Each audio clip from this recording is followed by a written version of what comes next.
This is a Reader's Digest version containing many of the interesting parts of the flat Earth theory. For those who have already started seeing things with new eyes, it will be mostly a recap, but there could be a few new angles you haven't looked at. For the rest of you who are new to this, the first question is invariably, is this a joke? Because it's a joke, right? And that's where we start, because it's one of our two basic childhood facts. 1 + 1 = 2, and the Earth is a globe. We're taught this before almost everything else, and that right there should give you a clue on how serious this secret is. But for those who have forgotten their history, here's the modified Men in Black version.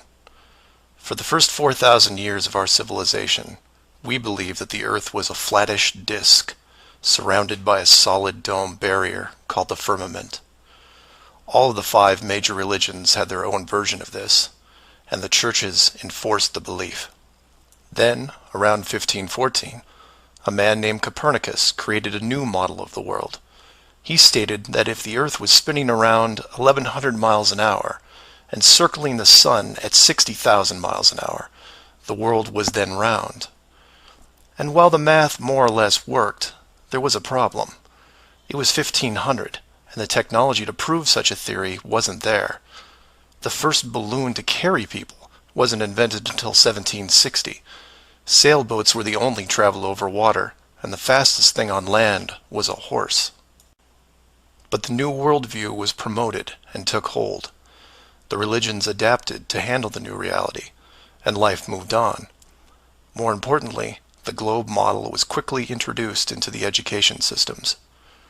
Over the next 500 years, the challenges to this model faded, to the point where the globe was accepted as universally as physical laws such as gravity. Read that again if you didn't absorb it. For 20 generations, people believed that the Earth was round because there was a globe in every classroom they sat in. There was no proof. Hundreds of years went by, and still civilization had no way of proving the theory. Planes were invented around 1900, but until 1957, nothing could go high enough to give a true perspective of where we lived. And that's when everything got strange. The United States and Russia both sent up rockets high enough to take decent pictures, and what they saw scared them a great deal. How do we know they were extremely concerned about the sky? Because the US and Russia immediately started firing nuclear weapons straight up, and they kept firing for the next 4 years. A few things to keep in mind here. First, this was now 1958. Nuclear weapons were very expensive and hard to come by.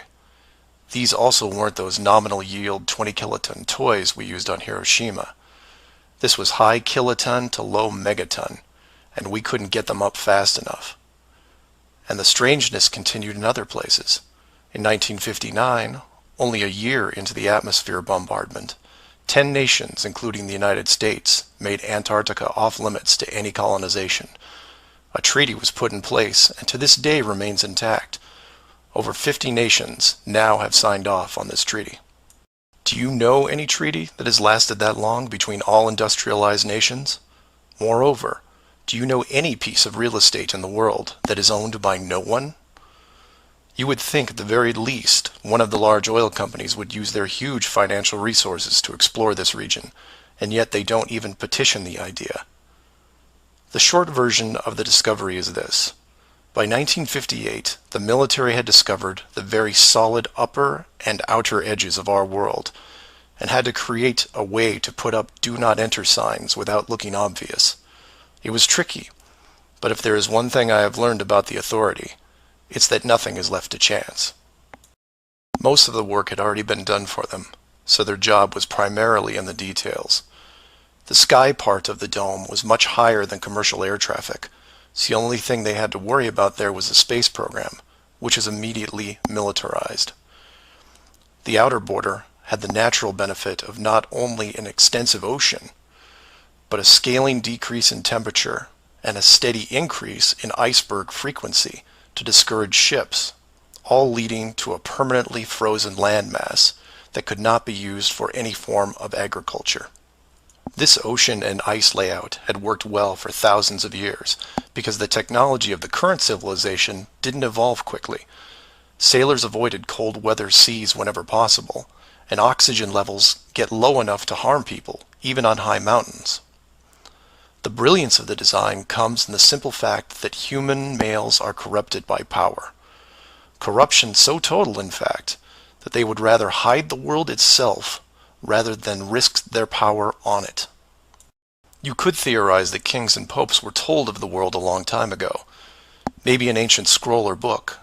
Perhaps an interdimensional being told the tale of what the world looked like.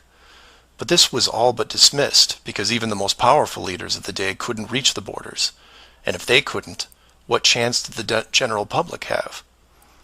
It's one thing to be told of the giant impenetrable dome, but it's a whole different animal when you finally stand right next to it. Then the tough decisions have to be made. Do we keep the secret? And how far are we willing to go to keep the status quo? Once they decided to keep the secret, no expense was spared. The rapid progression of rocketry science had to be addressed quickly, and so the moon missions were created. Matt from the NASA channel was right in his thinking that you needed the moon mission event to stage a picture of the Earth from deep orbit, and that couldn't be more true. Establishing NASA as the frontrunner of space exploration also diverted people who would have otherwise created their own space companies for profit. The best engineers, technicians, and pilots were recruited to the NASA space program. Once there, they were compartmentalized on a need-to-know basis. The astronauts know of the deception and are sworn to secrecy under the penalty of whatever motivates them. Private space programs are discouraged, sabotaged, or absorbed into the NASA fold. Private sector spacecraft are just not going to be allowed for several reasons. The most obvious is the collision with the dome itself.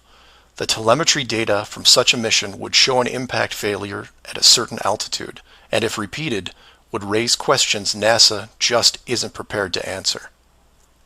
There are 3 perpetual questions about our world that can't be eliminated, but avoided at all costs. These are the questions you should ask yourself and others if this protective layer is going to be lifted. I'd like to preface this with a thank you to Max Malone, a conspiracy hardcore who has a knack for boiling down debates to a single paragraph whenever possible. It was he who said, after over 50 years and thousands of hours of space travel footage, both by NASA and other countries, there is no exterior shot where the astronaut completes the simple act of panning the camera 180 degrees, let alone a full 360-degree sweep. This has never happened on any moon mission, exterior space station, nothing, ever. Statistics will tell you that this would have already happened by accident years ago, but it hasn't, and it won't. This is because of the rule they cannot break, the same rule that applies to television set shows that never show the fourth wall. Why? Because there is no fourth wall. Number 2. When you search online for pictures of the Earth from space, 95% of what you will see is a collection of artificial composite shots. In 2000, when I did this search, there was exactly 1 picture by NASA showing the bottom part of Africa and Antarctica. Now that picture is hidden within hundreds of simulated images. There are HD cameras everywhere, and no one is taking a shot of the Earth, because you can't get enough altitude to do it. Number 3. The commercial air travel routes for the southern hemisphere are wrong. This is an easy thing you can check out in 60 seconds. Take a map reading of the distance between anywhere near Australia and anywhere in South America. It's a straight shot across the South Pacific. Now find your favorite travel site and try to get there non-stop. See what happens. The routes start turning ridiculous. I used to business travel for years, and I've never seen anything like it. It's the one thing in the general public world they can't hide, the actual distance between these two places. On a round world, the flight is easy, just a straight shot across an ocean. But on a flat world, it becomes the greatest distance between 2 points. There are no shortcuts, so they distract you with multiple connections and layovers. It's only blind luck that the United States was in the northern hemisphere. Otherwise, the increased traffic would have raised eyebrows by now. I know, I know. It's madness. It's lunacy. There are people who will tell you straight to your face that all the leaders of the world are lizards, and yet these people laugh out loud when you say the words flat earth. I was, and still am, a huge conspiracy guy. I literally ran out of new tin hat topics to research, and I still wouldn't look at this one without embarrassment. But every time I glanced at it, there was something unresolved. And once I saw the near perfection of the whole plan, I was hooked. Do your own homework. Ask the questions. Get past the possibility and see if you can move into an even bigger picture. Like who built the dome and why. That's where it starts to get really interesting and things start opening up. I know I said years ago that the greater good was something that should be preserved. That JFK, Pearl Harbor, and 9/11 were inevitable. I still believe it, and I understand the decisions. The globe illusion, however, has run its course over the last 500 years. It's time to start again. If that means we end up getting the attention of who or what created this place and force the reset of the world, is that such a bad thing? I've put some links in the description that you might want to check out, like the current map projections used by the USGS, the United Nations logo, the Flat Earth Society, high-altitude nuclear tests, the Antarctica Treaty, among others. I'm not allowing ratings or comments on this video for several reasons. One, this topic seems to bring out the worst debates because of the initial denial. That, and I've seen dedicated trolls on the Flat Earth Society website who show up every day and say the same thing to new forum members. It's a joke. It's not serious. Nothing to see here. Kind of strange that there are full-time trolls on a site that has less than 500 members worldwide. That being said, please feel free to contact me at msargent23@comcast.net, or heck, just call 303-494-6631. I know no one uses the actual phone anymore, but I'll answer what I can. Flat Earth Clues Part 1, The Empty Theater. This is part of a series of clues that can help you get your head around both the design of the flat Earth system we live in and who has been involved in the deception to hide it from you. The clue you have to look at is built upon another conspiracy that has been around for decades, namely the space program. Most of those watching this are aware of the varying theories revolving around NASA, the Apollo program, the space shuttle, the International Space Station, and so on. The clue itself isn't based on one of these highly debated topics, but the lack of one, more specifically, motion pictures based on actual events.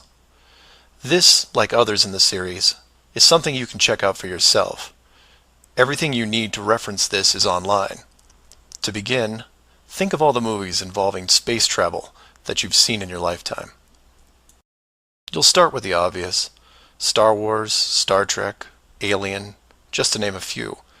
In fact, if you go through your own personal list, you could probably come up with over 100 different off-world movies without breaking much of a sweat. That part is easy. For the second group, try to come up with space movies that aren't fantasy-based. You'll get a list that has Red Planet, Gravity, Mission to Mars, 2001, things like that. These films will usually take on a not-so-distant future theme and where we could be down the road. And it's still a pretty good-sized list. These first two groups of films are encouraged by the authority because they reinforce the globe model through assumption.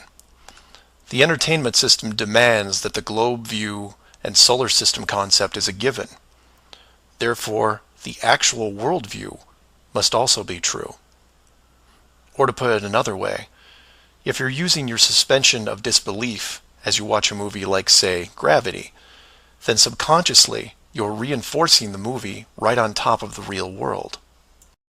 The more of these movies you watch and enjoy, the more the lines blur between what you want to believe and what you actually know. Watch enough movies about Mars, and you will be less astonished when NASA announces an actual mission to Mars. Same with the Moon, other solar systems, and so on. Releasing the movie 2001: A Space Odyssey in 1968, right before the actual Moon missions, was no accident. It took the greatest director of all time 5 years to make, and several people who saw the theater screenings claimed that many military groups were listed in the credits, only to be removed years later. But 2001 is just a side note of this clue. For those who really want to dig into Stanley Kubrick's hidden vision, I highly recommend the documentary Room 237. A link to it is below as well. Now you are aware of the first two groups of space films. There are those that contain generous amounts of fantasy, and those who try to paint our near future. These two groups are easy to find. The third group is a challenge, and again, that's where things get interesting.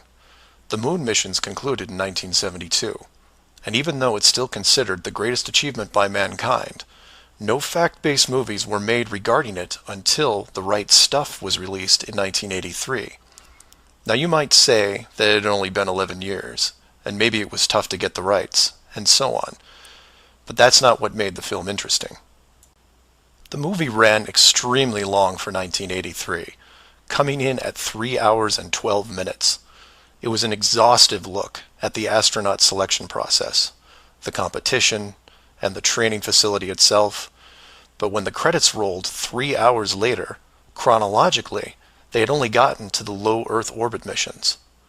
Just for fun, Google The Right Stuff movie and see how many spacecraft you can find. It won 4 Academy Awards and did a great job at the box office, but the Apollo missions were never touched. The only other major motion picture that involved the actual Moon program was Apollo 13 in 1995, a full 12 years later. Apollo 13 only covered a single moon orbit and no landing or close-up reference to the previous missions below them. And after 1995, that was it. Nothing. Hollywood is known for leaving no stone unturned, with reboots and sequels to nearly everything. Yet in almost 60 years, there has never been a single moon mission movie based on actual events. Hundreds of science fiction films reference in it. Everything from Superman to the Transformers. But literally nothing that covers the moon's surface. 6 complete moon missions involving multiple vehicles, moon buggies, playing golf, and no one wants to touch it. Now, to be fair, there was a TV miniseries in 1998 covering the subject. It was produced by Tom Hanks, who got involved after starring in Apollo 13. There has been no professional production of any kind since then. Again, just for fun, Google From Earth to the Moon TV series and see what you find. The why is easy, and the clue revealed. If Hollywood makes a movie about the moon landings, and it's indistinguishable from the real thing, then how do you know which is real? It raises some subtle questions involving stage technique and how long they've been in place. If Hollywood could fake it now, then when did they first have the ability? There is one other movie which stands out, and I mention it because I can't believe it ever got made, is Capricorn 1. The film's plot involved the faking of a Mars mission and how it could be accomplished. In short, it's part of the Conspiracy World Bible. I highly recommend it, and the link is below. To summarize, all space movies are encouraged by the authority, except for the ones that are based on actual accounts. Those are not allowed. The moon program has been buried in entertainment because the moon cannot be reached. It's either outside the barrier or just a highly rendered image, like any planet you see when entering a video game. The world is flat, and this is just one clue. So do some of your own research and ask questions. Please feel free to email me at msargent23@comcast.net or 303-494-6631. Flat Earth Clues, Part 2, The Bird Wall. This is part of a series of clues that can help you get your head around both the design of the flat Earth system we live in and who has been involved in the deception to hide it from you. This clue revolves around one of the most remarkable men you may have never heard of, Richard E. Byrd, and his relationship with Antarctica and the secretive missions he carried out there until his dying day. Some of you have followed the legend of Richard Byrd through the Hollow Earth theory. We aren't going to be covering any Hollow Earth in this video, but instead focus on the man and his involvement with the South Pole. The Reader's Digest version of Richard Byrd is as follows. Born in 1888, he became an American naval officer who specialized in feats of exploration. He was a pioneering American aviator, Medal of Honor winner, polar explorer, aircraft navigator, expedition leader in the worst environments in the world, and the youngest admiral in the history of the Navy. In addition, his list of awards takes up several pages in Wikipedia, including 3 ticker tape parades in his honor. In short, he was Indiana Jones on steroids. Some people will say that Roy Chapman Andrews was the real Indiana Jones, and you might be right. But Richard Byrd beat Indy 6 days a week and twice on Sunday. I mention all his accolades to paint a picture of credibility and trust. The governments of the United States and the world trusted his judgment and leadership, and took advantage of every chance they had to put him in charge of special missions. The first large-scale mission was an expedition to Antarctica in 1928. This was noteworthy because even though he had just flown over the North Pole in 1926, all expeditions from 1928 on were focused on the South. The expedition lasted 2 years, and during it, at the age of 41, he was promoted to admiral. His second Antarctic expedition ran from 1933 to 1935, and his third from 39 to 40. While in Antarctica, he was also an advisor for other countries who had their own expeditions, including England, France, Germany, and building off previous countries' expeditions from Belgium, Japan, and Sweden. He then helped lead U.S. Navy fleet operations in World War II, was present during the Japanese surrender in 1945, but then something strange happened. He went back to Antarctica. Now, some of you aren't surprised because he'd been there since 1928, and I agree with you. It's the how that's interesting here. His fourth trip to Antarctica wasn't an expedition. It was a military operation called Operation High Jump. Commanding an entire aircraft carrier group that included 13 support ships, Admiral Byrd led 4,700 men to the South Pole, for reasons that are still shrouded to this day. Some say they were chasing the remaining Nazi fleet, even though Germany had surrendered a full year earlier. Others say there was a Nazi base established in Antarctica during the war, when Admiral Byrd was absent. None of these theories are important for this video. What we do know is that the U.S. had sent an excessively large military force to the ice, all under the guise of peaceful intentions. During this operation, Admiral Byrd told a Chile newspaper this: "The most important result of his observations and discoveries is the potential effect that they have in relation to the security of the United States. The fantastic speed in which the world is shrinking," recalled the Admiral, "is one of the most important lessons learned during his recent Antarctic exploration. I have to warn my compatriots that the time has ended when we were able to take refuge in our own isolation and rely on the certainty that the distances, the oceans, and the poles were a guarantee of safety." After the operation, Admiral Byrd toured the States and gave interviews, the most interesting of which is a national television show in 1954 called The Longines Chronoscope. A horrible name, but a decent show. I've added a segment of it at the end of this video and linked it in the description. During this television interview, he first spoke of an area beyond the South Pole as large as the United States, which no one had set foot on yet. He then went on to say that there would probably be expeditions year after year because the U.S. government had really become interested. The interviewers then probed as to why the interest in the South, when any perceived military threat from Russia, keep in mind this was 1954, would be from the North. He went on to say that it was the most valuable and important place in the world for science. It involved the future of the nation, an untouched reservoir of untapped resources, including coal, oil, minerals, and uranium. He added that at the time of the interview, there were 7 nations currently engaged in Antarctica, including Russia, Australia, Argentina, Chile, and New Zealand. During the interview, the Admiral talked about planning the next military mission to Antarctica. It was called Operation Deep Freeze and ran from 1955 to 1956. The mission was completed, and he supposedly returned home. Now this is where you come in and say, so what? And normally I'd agree with you, except for what happened next.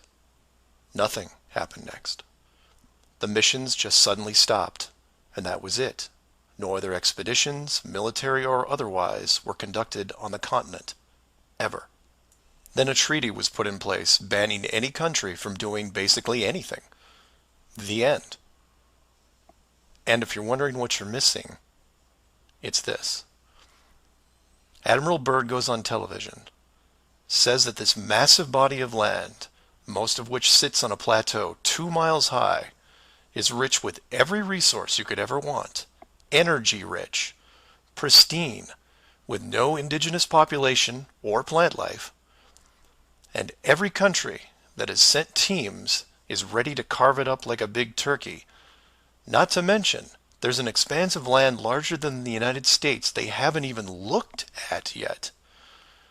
And out of the blue, everyone just calls the whole thing off? There are no environmentalists in 1959. This is land of diner food and 20-cent gas. I'm calling total BS on this one. The dollar value of the initial resources find would have fueled armies of greedy companies. So what happened? They found the edge, that's what. And the last thing they were going to do was let unsupervised companies near it, regardless of the money. Even if it was hundreds of miles away, you couldn't allow resource corporations even into a safe area, and then years down the road as they expanded, tell them, oh, sorry, you can't go beyond this point. When the companies would ask why, what would you tell them? And now the interior of Antarctica is off limits, with no revisions until the year 2041.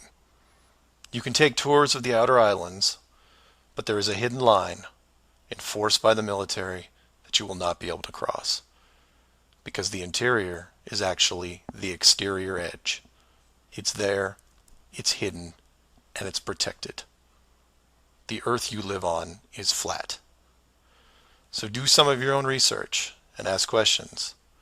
Please feel free to email me at msargent23@comcast.net or 303-494-6631.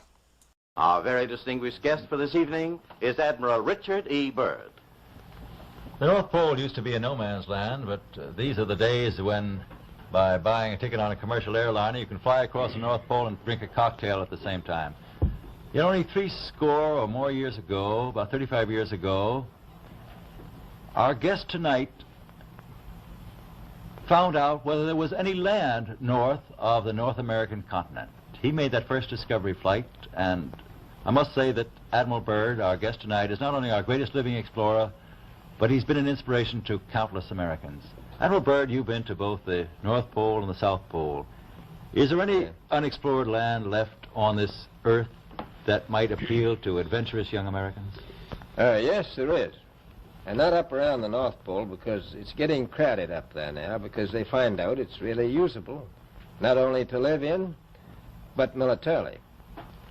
But strangely enough, there's left in the world today an area as big as the United States that's never been seen by a human being. And that's beyond the pole on the other side of the South Pole from Middle America. And I think it's quite astonishing that there should be an area as big as that unexplored. This is a tremendous So challenge. there's a lot of adventure left down at the bottom of the world. Admiral, an expedition to which I believe you're the advisor is now en route. What is that expedition doing? Well, that's the icebreaker Atka. And it's a reconnaissance expedition is going down to the South Pole area to make certain observations and to look for some bases. They will be back in April, and they will report back, and upon the information we get from that undertaking, we will base the bigger expedition that's to follow. Is that very definitely planned, or is that... That is being planned right now. So I'm willing to say to you that there will be a number of expeditions that will follow, I think, year after year, at the bottom of the world, because the government has really become interested. Well, Admiral Byrd, I can understand, I think everybody can, the interest in the North Pole because it's so near our greatest challenger, Soviet Russia. But why this interest in the bottom of the world? Nobody living down there, is there? No, it's pretty cold. There's only one permanent resident, that's the emperor penguin. The little ones live further north. I tell you one reason they're interested. It's by far the most valuable, important place left in the world for science. That's why the scientific groups all over the nation are really interested. But more important than that, it has to do with the future of the nation, those to come after us, or even during your lifetime, because it happens to be an untouched reservoir of natural resources. And you know, as the world shrinks with an ever-increasing acceleration, far-flung places, once useless, like we thought the North Pole was, and no man's land, become very useful. The bottom of the world will be important, not only to us, but to our allies. I was going to ask you, does it have military importance? It has some, and as the world shrinks, it will continue to shrink with an ever-increasing acceleration, thus bringing these places closer. And in the future, I can see a time when it will be very, very important strategically. Well, has the development of air power increased the strategic importance of places like the very much Parma so. Peninsula, was it? Very much so. Even now, if anything happened and we lost the Panama Canal, we would have to control the islands just north of Antarctica, which are part of Antarctica. Then between there and Cape... Admiral, you speak of the resources of Antarctica. What are they? What are the natural resources there? Well, we've found enough of coal within 180 miles of the South Pole in a great ridge of mountains. It's not covered with snow, enough to supply the whole world for quite a while. Well, that's the coal. Now, there's evidence of many other minerals. We are pretty sure there's oil. Now, that coal shows the bottom of the world. Now, by far the coldest spot in the world. Where that coal is gets 100 below zero in the winter. Well, it was once tropical. So we think there's oil there, and there's evidence, probably uranium there. is it any secret, is there uranium there? That would be the only thing that would be practical to actually go after, I suppose. Everything else would be economically unfeasible, wouldn't it? Well, as we recklessly expend our resources, the time will come when we'll have to go after that stuff down there.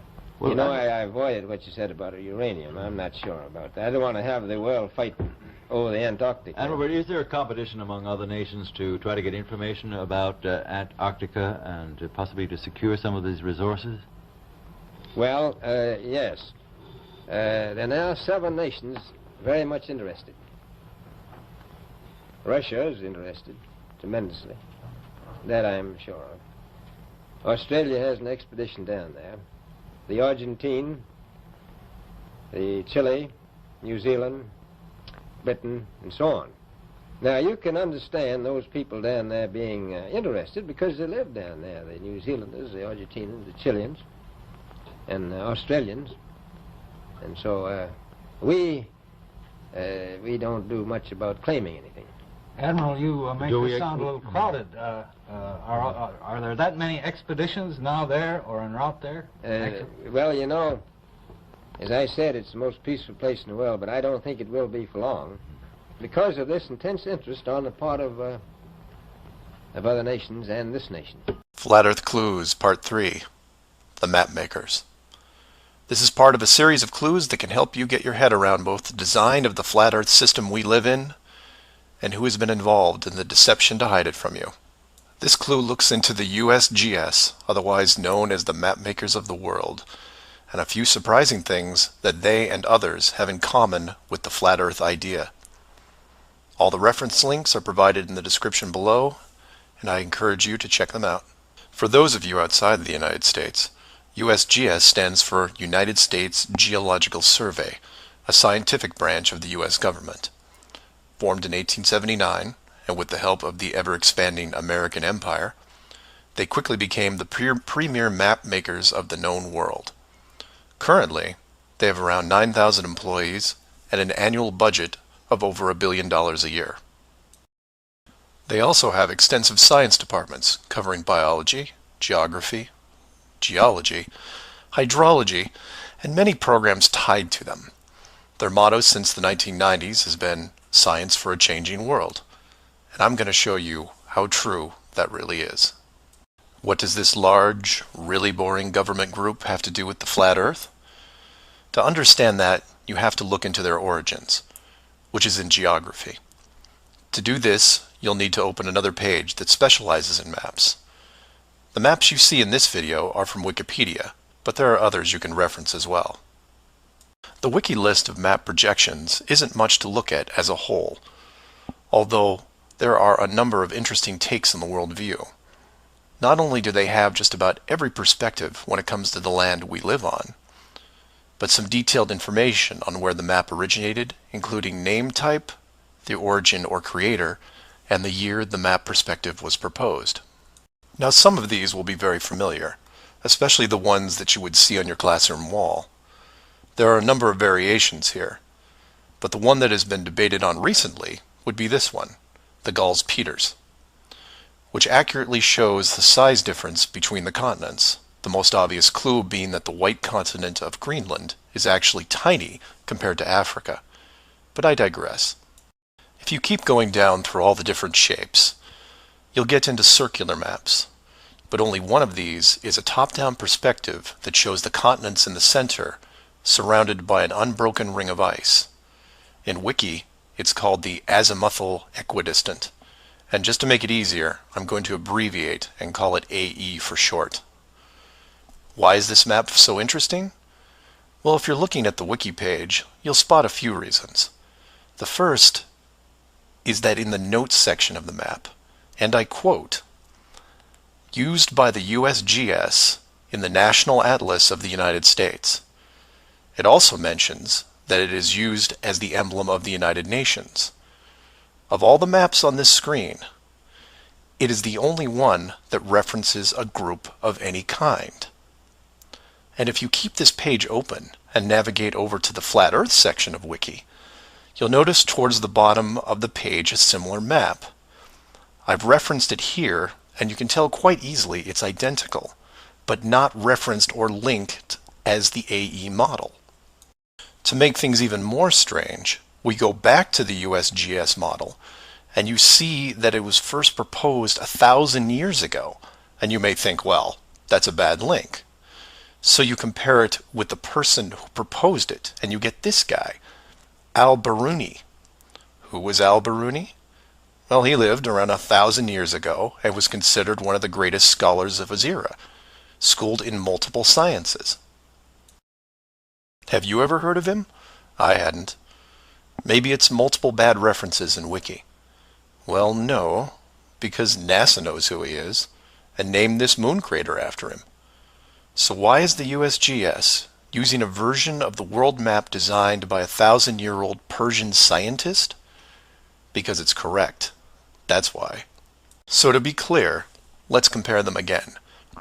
The United Nations flag, the USGS official map of the Earth, and the Flat Earth model.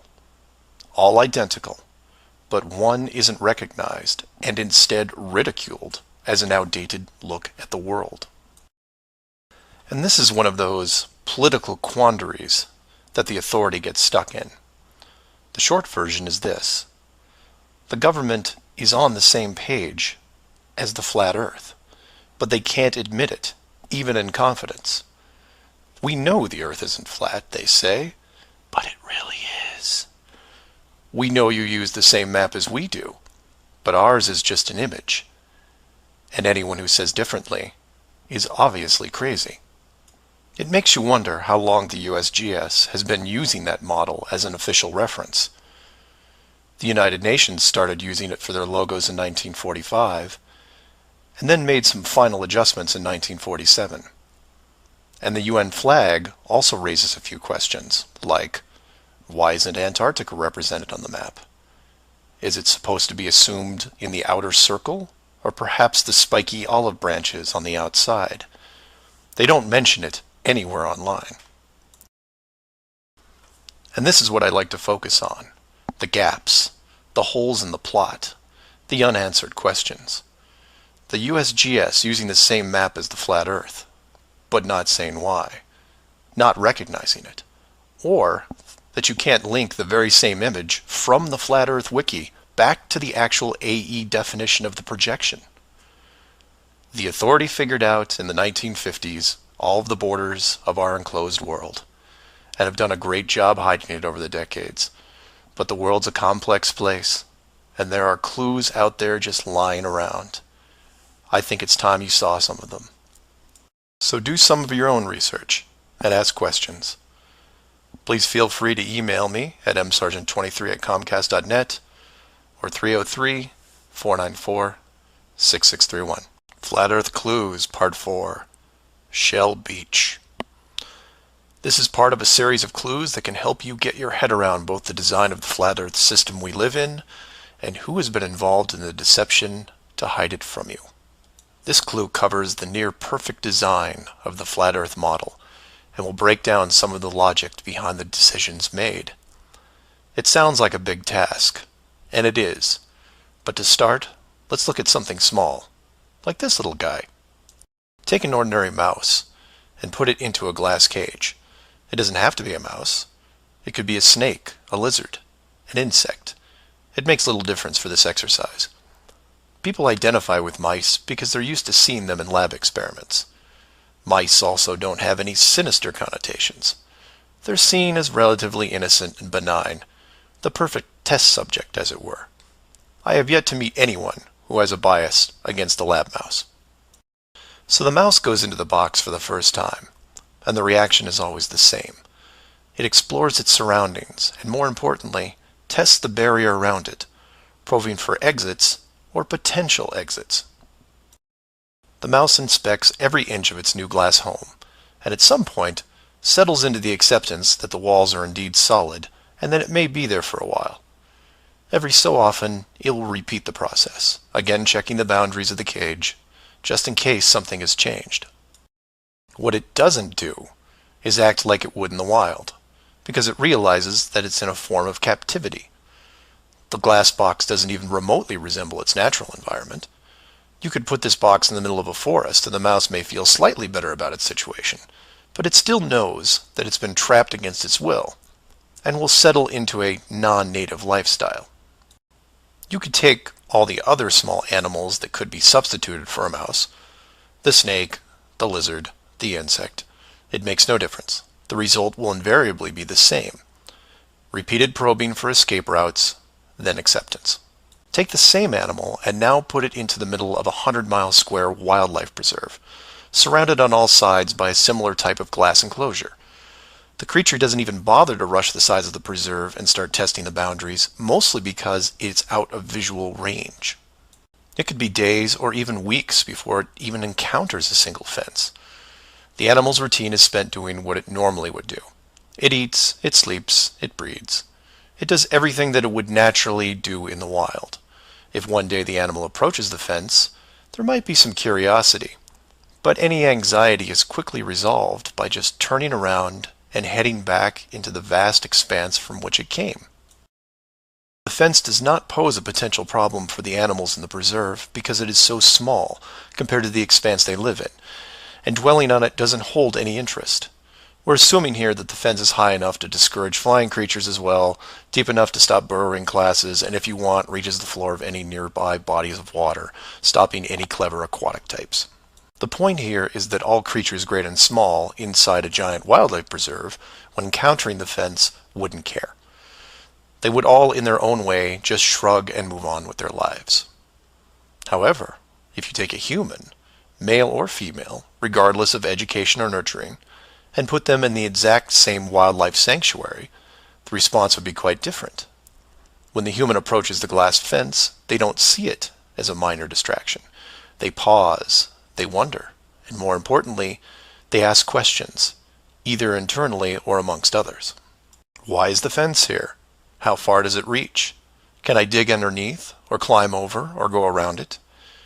These questions continue in a way you might imagine, but eventually a bigger question jumps to the top of the list. Who built the fence? It is that which changes not only the type of questions being asked, but how the human being, or beings, look at their world. The giant wildlife preserve suddenly gets smaller. Each new fence border discovered starts to artificially constrict their expanse, even though the dimensions haven't changed. Before long, the preserve, their home, loses some of its relevance. The fence is a reminder of the unknown. It provokes fear and endless speculation within the human. Given enough time, the importance of the preserve continues to be reduced, especially in relation to the fence. And the reason why it's so engrossing for the human is simple. It's there. It's real. They can see it, and maybe even touch it. Adding more humans to the equation increases the disparity of this situation by orders of magnitude. Have you seen the fence? Do you know how long it's been here? Have you ever known anyone that's been outside it? It's older than us. Who is responsible for the fence? What can we do to appease the group that created it? You can see what this might lead to. A long-lasting group hysteria would entrench itself within the population, grab hold and never let go. The fence is bigger, older, and wiser than they are. It humbles them, it angers them, and it is forever. It is their proof of a higher power. Maybe not God, but certainly God-like. No civilization, regardless of technology, discipline, or age, would be able to cope with the existence of it. For the human psyche, there are just too many questions that go unanswered. Life would never be able to progress normally. To summarize, a garden variety wildlife preserve would work for 99.99% of all the world's life forms. For human beings, however, you would need to make some modifications, or really just one big one. So let's take a look at a few examples of how this could be accomplished, and from there expand it. The first failed example can be seen in the 1998 movie Dark City. This is a good starting point to get you in the right mindset. The premise here is that an advanced race creates a small flat Earth area, complete with a traditional dome. The design, however, is initially flawed in that they built the city all the way to the outer edge, leaving no room for error. To compensate for this, they altered the memories of the human population on a regular basis, therefore repressing any long-term investigations. However, in movies, there are always anomalies, like the police officer who realizes that even though he remembers visiting a place called Shell Beach, there is no way to reach it, because Shell Beach is outside of the flat world and never existed. He just keeps going around the circular city that has no exits. In the end, another man, the hero of the movie, makes it to the edge, steals the advanced race's power, and creates an ocean, which really should have been there in the first place. Move from there to a movie released only 4 months later called The Truman Show. Inevitably, all flat earthers have to take a hard look at this movie from a technical point of view. The movie follows the same lines as Dark City, but in a much more relatable premise, that of a giant television stage built so that the outside world can watch a person go through his life without any knowledge that he is living inside a flat world, surrounded by a physical dome. The movie is interesting on several levels, including construction. Using their existing model of a small town, bordered on one side by a large lagoon and wilderness, and the other a seemingly expansive ocean, while better than Dark City, still had its flaws. For one, it was less than 20 miles across, and even though Truman's desire to explore was repressed, there was still a chance that he would venture to the outer edge, which is where the movie ended. But for the most part, it worked. Truman believed the entire scenario because he was born into it, and then lived 30 plus years without any reason to doubt where he was, which could be said for any of us.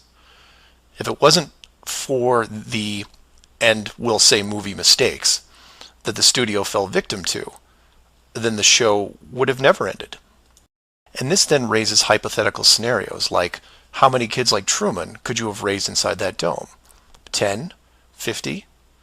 Now, logistically, you can see how it might be problematic in keeping tabs on that many kids, especially as they got older.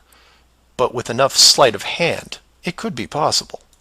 A fictional situation just like that was made into the 2004 movie, The Village. And even though it turned into one of those M. Night Shyamalan plot twist things, the premise was very feasible.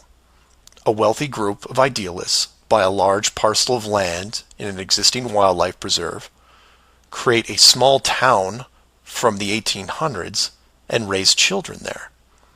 They pay off government officials to keep planes far away, and spread a myth that monsters live in the forest. As far as the kids are concerned, they actually are living in a small Pennsylvania town in the 1800s. And being born into it, why wouldn't they? If the story continued, eventually the elders that founded the town would all pass away, leaving the children to pass on the legacy, free from any burden of guilt that their world was not what it appeared to be. And keep in mind, this was done with very little land manipulation and no dome.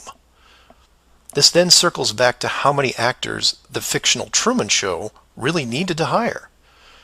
Other than the leads who did product placement, the rest of the town could actually just live their lives like anyone else. Use phone lines to call outside, go to restaurants, watch television at home, and so on. But again, I digress.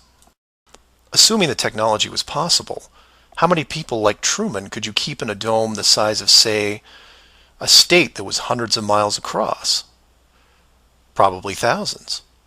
If you kept expanding the size of the dome to a few thousand miles, well, then you're talking millions. But when it gets that big, something interesting happens. You don't need the actors anymore. Start it up like The Village, and within just a few generations, everyone is oblivious. And you can leave them to their own devices. Starting to sound familiar? In fact, the larger you make the enclosed world, the less micromanaging needs to be done. It gets easier as it scales up. This brings us back to the missing modification you need for the human race. To keep the storylines consistent and remove all the hocus pocus of monsters in the woods or that you can't get to Shell Beach, you place in gradual negative reinforcement, one that creates an illusion of choice. Say, for example, that Truman went out in the sailboat the same as before, but this time the dome was twice the size and the simulated ocean far larger. How far would he travel before getting hungry, thirsty, or tired? The movie ending is then in doubt. And if you compare this scenario where you are now, then you start to see it. Look at the flat Earth map again. Continents grouped in the center, surrounded in all directions by hundreds of miles of salt water. Think about how much further ancient ships would have traveled if you could drink what you were sailing on. As you move closer to the edge, the temperature starts taking a nosedive. Then you start seeing icebergs. If that doesn't stop you, then you run into what we call Antarctica, which is a steep climb 2 miles up with no plant life or indigenous livestock animals. And if you had the wherewithal to make it that far, you would still have hundreds of miles of endless ice and snow. It's easy to see why so few people have gone the distance. Compare this to the upper ceiling, which is much easier to maintain. You simply decrease the oxygen rates so that every 1,000 feet up it gets more difficult to breathe. This slows down exploration over mountain ranges and discourages limited control flight, such as balloons. Also keep in mind that the dome itself doesn't have to be that high in relation to the outer ring. With commercial aircraft capping out at 10 miles and rockets less than 400, the dome would actually look more like a stadium roof, depending on how you wanted to display things like the sun, moon, and stars. An enclosed world with these type of safeguards would be able to sustain an unknowing population for, say, what, 4,500 years? Then you could artificially introduce a globe model into the scientific community before the civilization technology reaches a point that could lead to discovery. And 500 years later, here we are. A civilization inside an amazing structure, doing what we would naturally do, while the authority stands by the gate and fears the consequences if we ever found out for ourselves. So do some of your own research and ask questions. Please feel free to email me at msargent23@comcast.net or 303-494-6631. Flat Earth Clues Part 5, The Status Quo. This is part of a series of clues that can help you get your head around both the design of the flat Earth system we live in and who has been involved in the deception to hide it from you. This clue covers the inevitable and sometimes frustrating question of why the authority would go to all the trouble of hiding the flat Earth. My hope here is to show you different angles and a progression of events, all of which lead to a very changed world, both physically and mentally. To open, we have to go way back to when the world was a much more simple place. You had your 5 major religions, including Buddhism, Hinduism, Judaism, Islam, and Christianity. Each of these groups had their own version of what is known in Genesis as the firmament, or the flat circular world enclosed by a solid dome-like barrier from where the creator, or creators, looked on. I'm not going to explore all the subtle differences between the groups. Suffice it to say that it's interesting that despite their differences that led to acts of horrible violence between them, there was no real Earth model debate. So around 500 years ago, the science community, led by Copernicus, who probably had a little help, introduced what we now know as the heliocentric, or globe model of the world, which in turn changed the solar system, galaxy, and so on. The religions, seeing that this globe model was gaining popularity, feared a loss in the fan base, so they all adapted their religion to include the globe model. From their point of view, it was a small change from a circular to a globe world, and really, in a few generations, who would remember anyway? So the churches, mosques, temples wrapped up their flat Earth model in a metaphoric soft cloth and put it in the drawer with the good silver for safekeeping. Remember this, because we'll come back to it later. And hundreds of years went by, with science promoting all the aspects of the globe, and the religions promoting their beliefs upon this globe. The world kept spinning, so to speak, and everyone was happy. Then in the early part of the 1900s, you get this pesky explorer named Richard Byrd.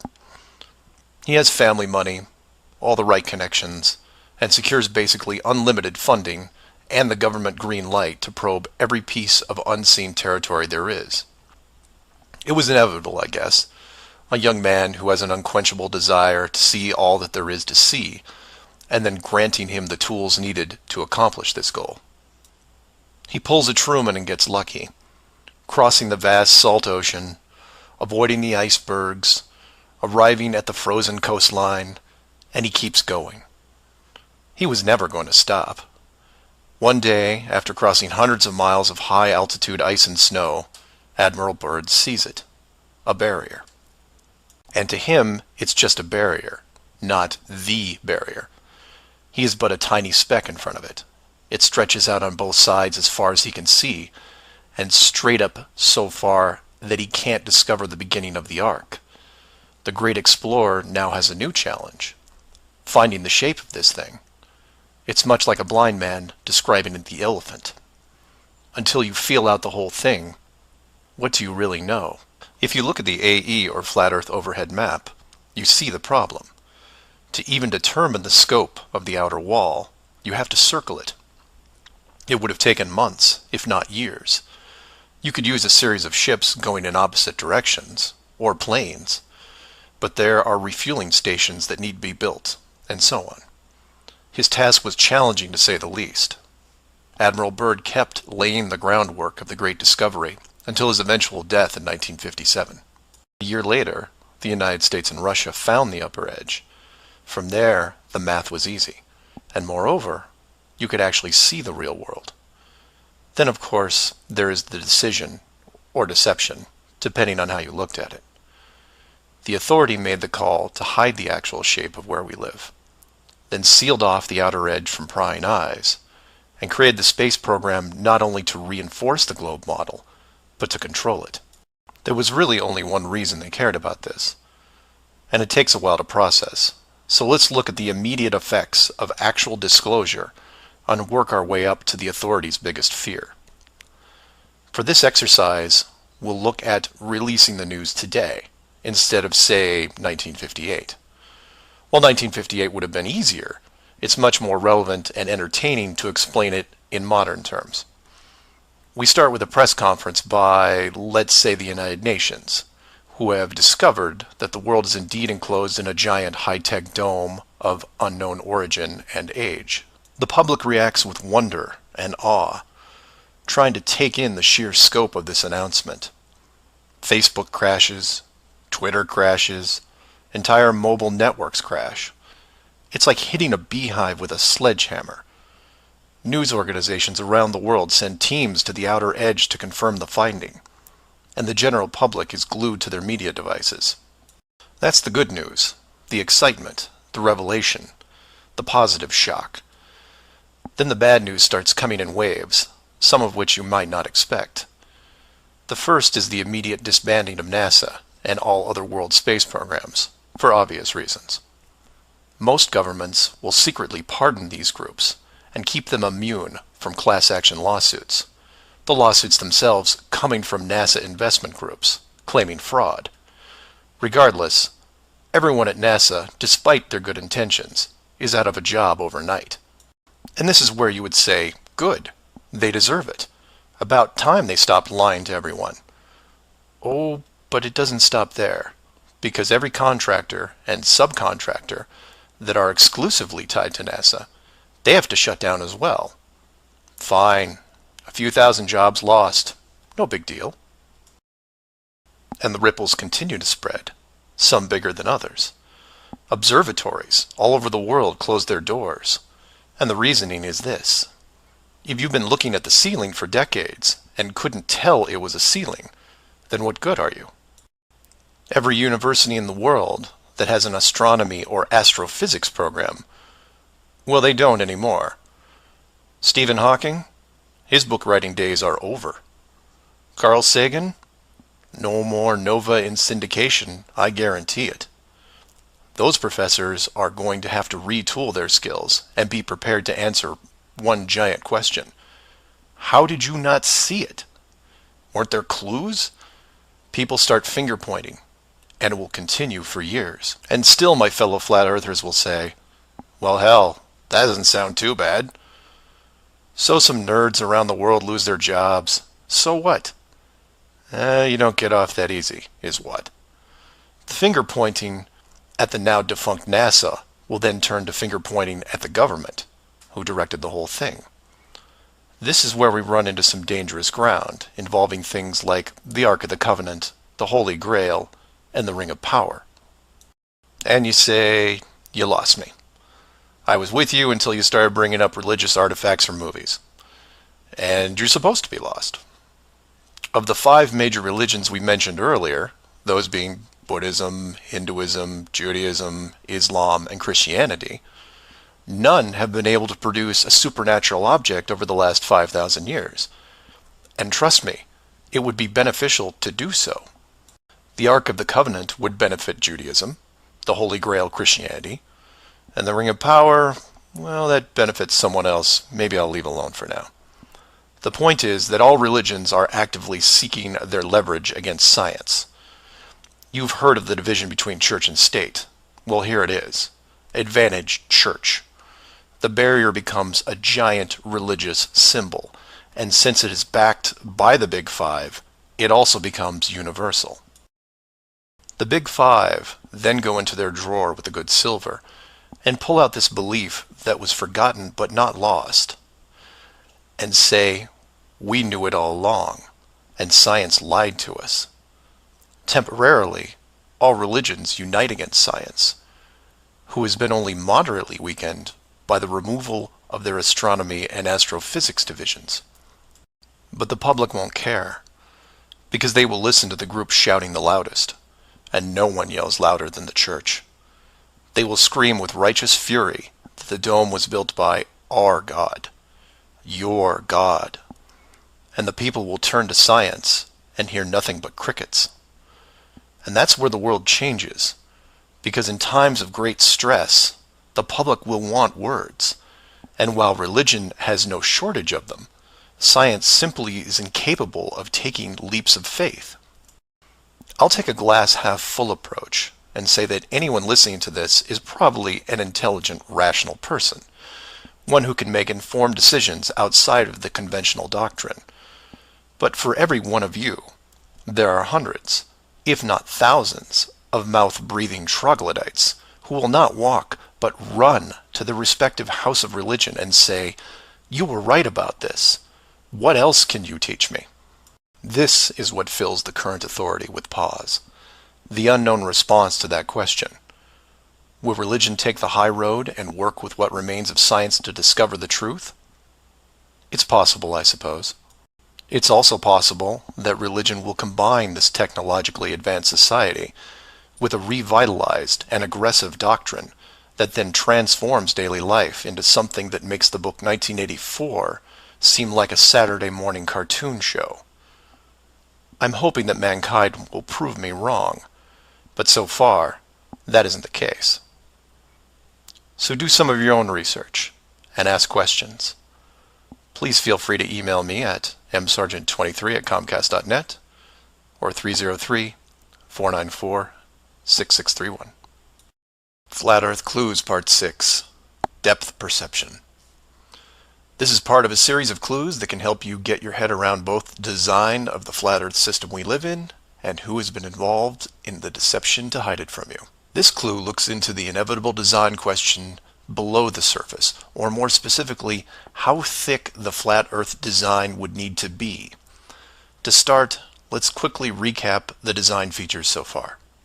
A basic dome structure made up of advanced high-density material, thousands of miles wide, and at least 100 miles in height. The ceiling of said structure being projected upon by an ultra-high-definition system using super LED technology and a combination of 2D and 3D imaging to simulate all celestial bodies, including sun, moon, stars, and so on. This ceiling is then protected by a scaling decrease in temperature and oxygen levels to the point where human life isn't naturally sustainable above 4 miles. The lower surface of the dome structure consists of an organic layout of continents, grouped at the center, ensuring that no land bridge exists to the outer ring. This is then surrounded by hundreds of miles of salt water in order to limit sea travel. The salt oceans are then adjusted with a scaling decrease in temperature as the outer area is approached, to the point where salt water freezes, forming icebergs, further reducing sea travel. The outer ring is then elevated to a height of 10,000 feet, reducing oxygen levels, and a buffer zone of 300 miles is created. This zone is devoid of all life forms that could be used as food, further discouraging land travel. That all sounds pretty good, but we left out one thing: depth. Keeping human beings away from the ceiling is easy, because it requires higher technology. Protecting the outer ring is a little more difficult, but can be accomplished with layers of negative reinforcement. Protecting the actual common ground is a different challenge, because digging is basic. Everyone knows how to use a shovel, and most construction requires a generous amount of digging. In addition, natural resources such as coal, oil, minerals are harvested through large-scale digging operations. So it's safe to say that any human population is going to be digging a lot of holes, because it's easy and it's necessary to continue their way of life. That being said, how thick would you need to make the flat Earth model so that people didn't accidentally dig their way through? You could use the same method as the outside barrier and create a series of undesirable layers, ending in a solid barrier.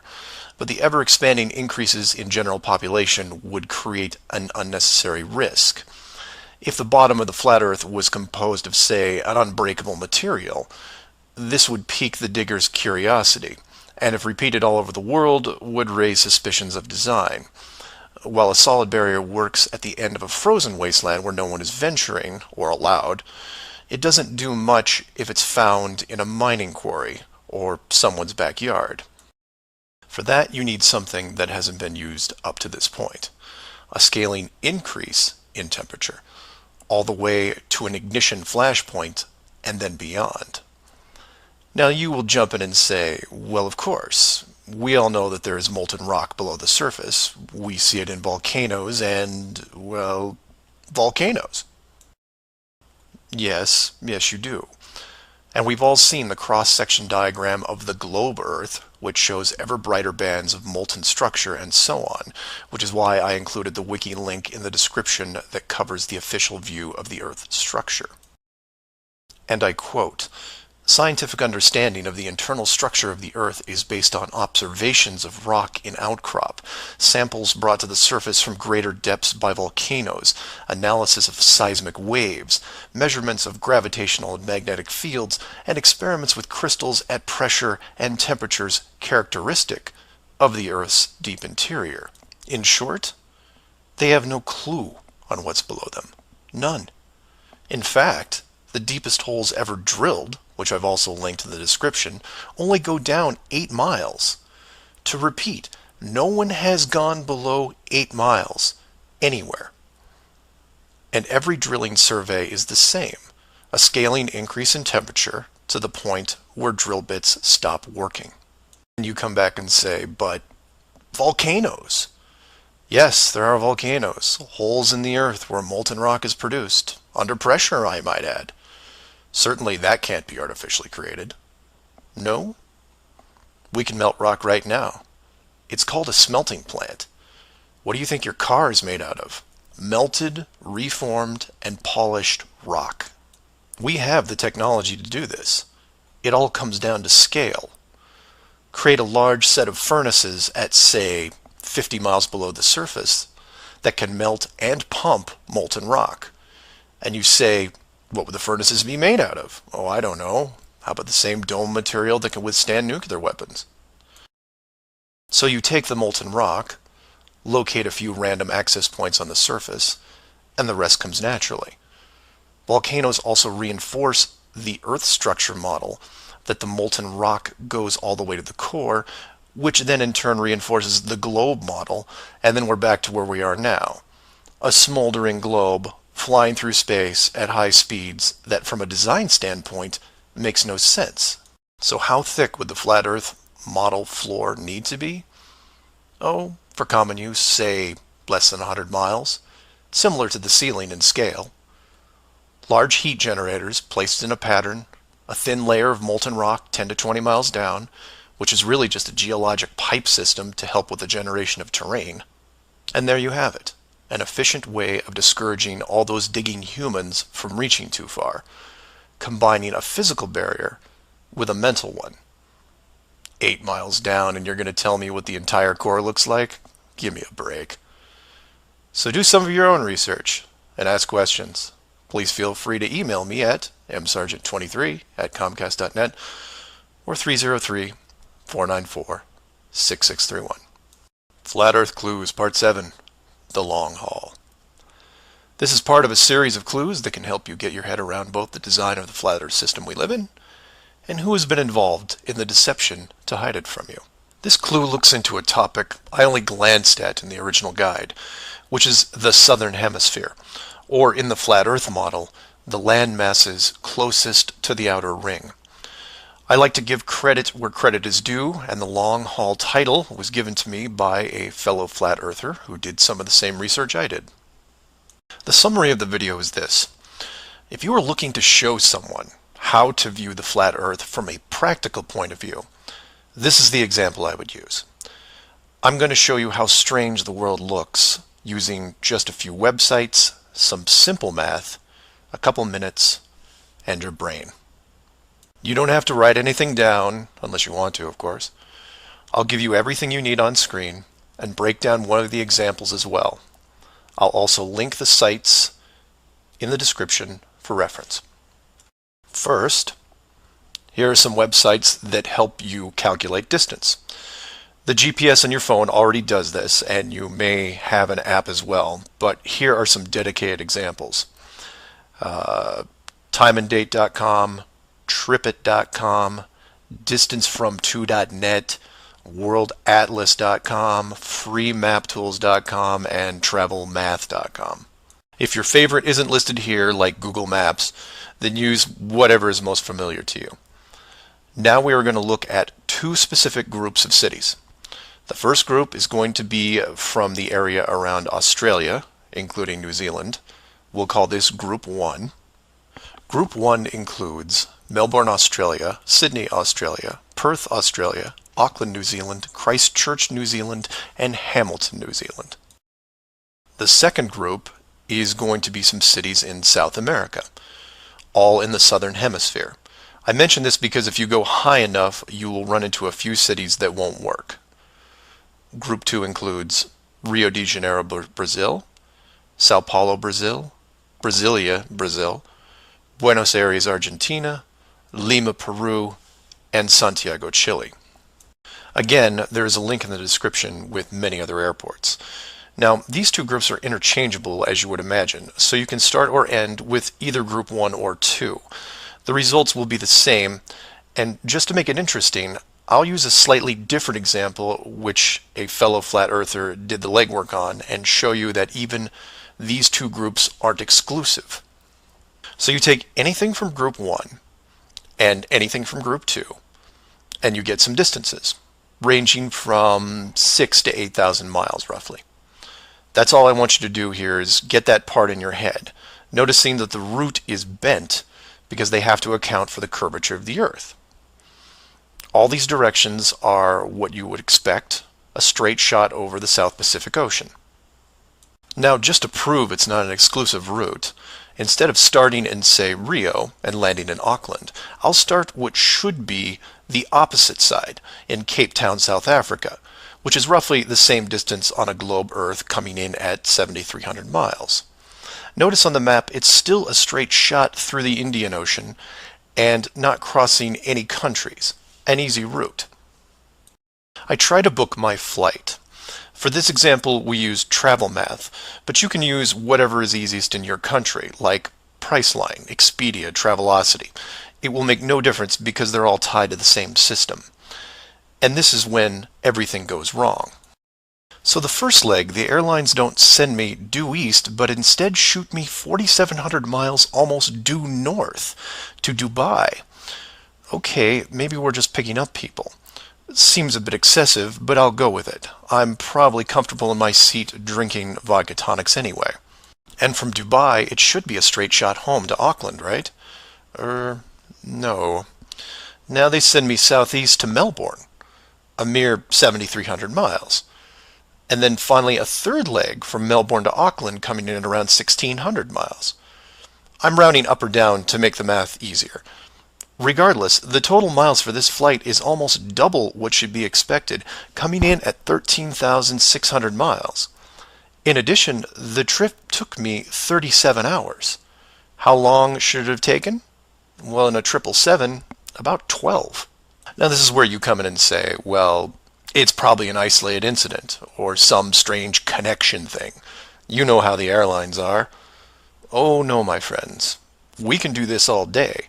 This roulette table is rigged, and there is no way to get a fair game. The first part of the clue is the utter lack of non-stop flights from anywhere in this hemisphere, which is why I gave you multiple cities in each group. And here's the plot hole for you.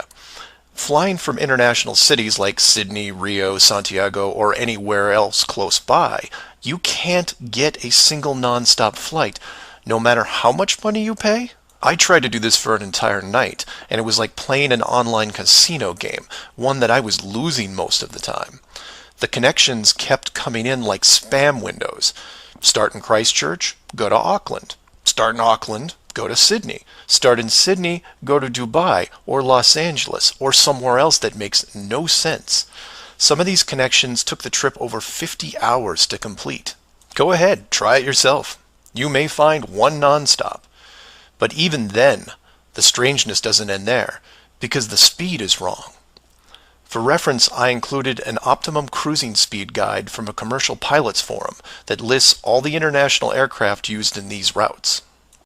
A 777, the current state-of-the-art flagship plane, designed for maximum fuel efficiency, has a cruising speed of 640 miles an hour. 7,400 miles comes in at around 12 hours. Try to find this route. It doesn't exist. It can't. The closest I came was a one-connection flight with a 3-hour layover. The total flight time was 20 hours. 20 take away 3 is 17, not 12. And this might work if the plane was doing, say, 430 miles an hour. But it's not.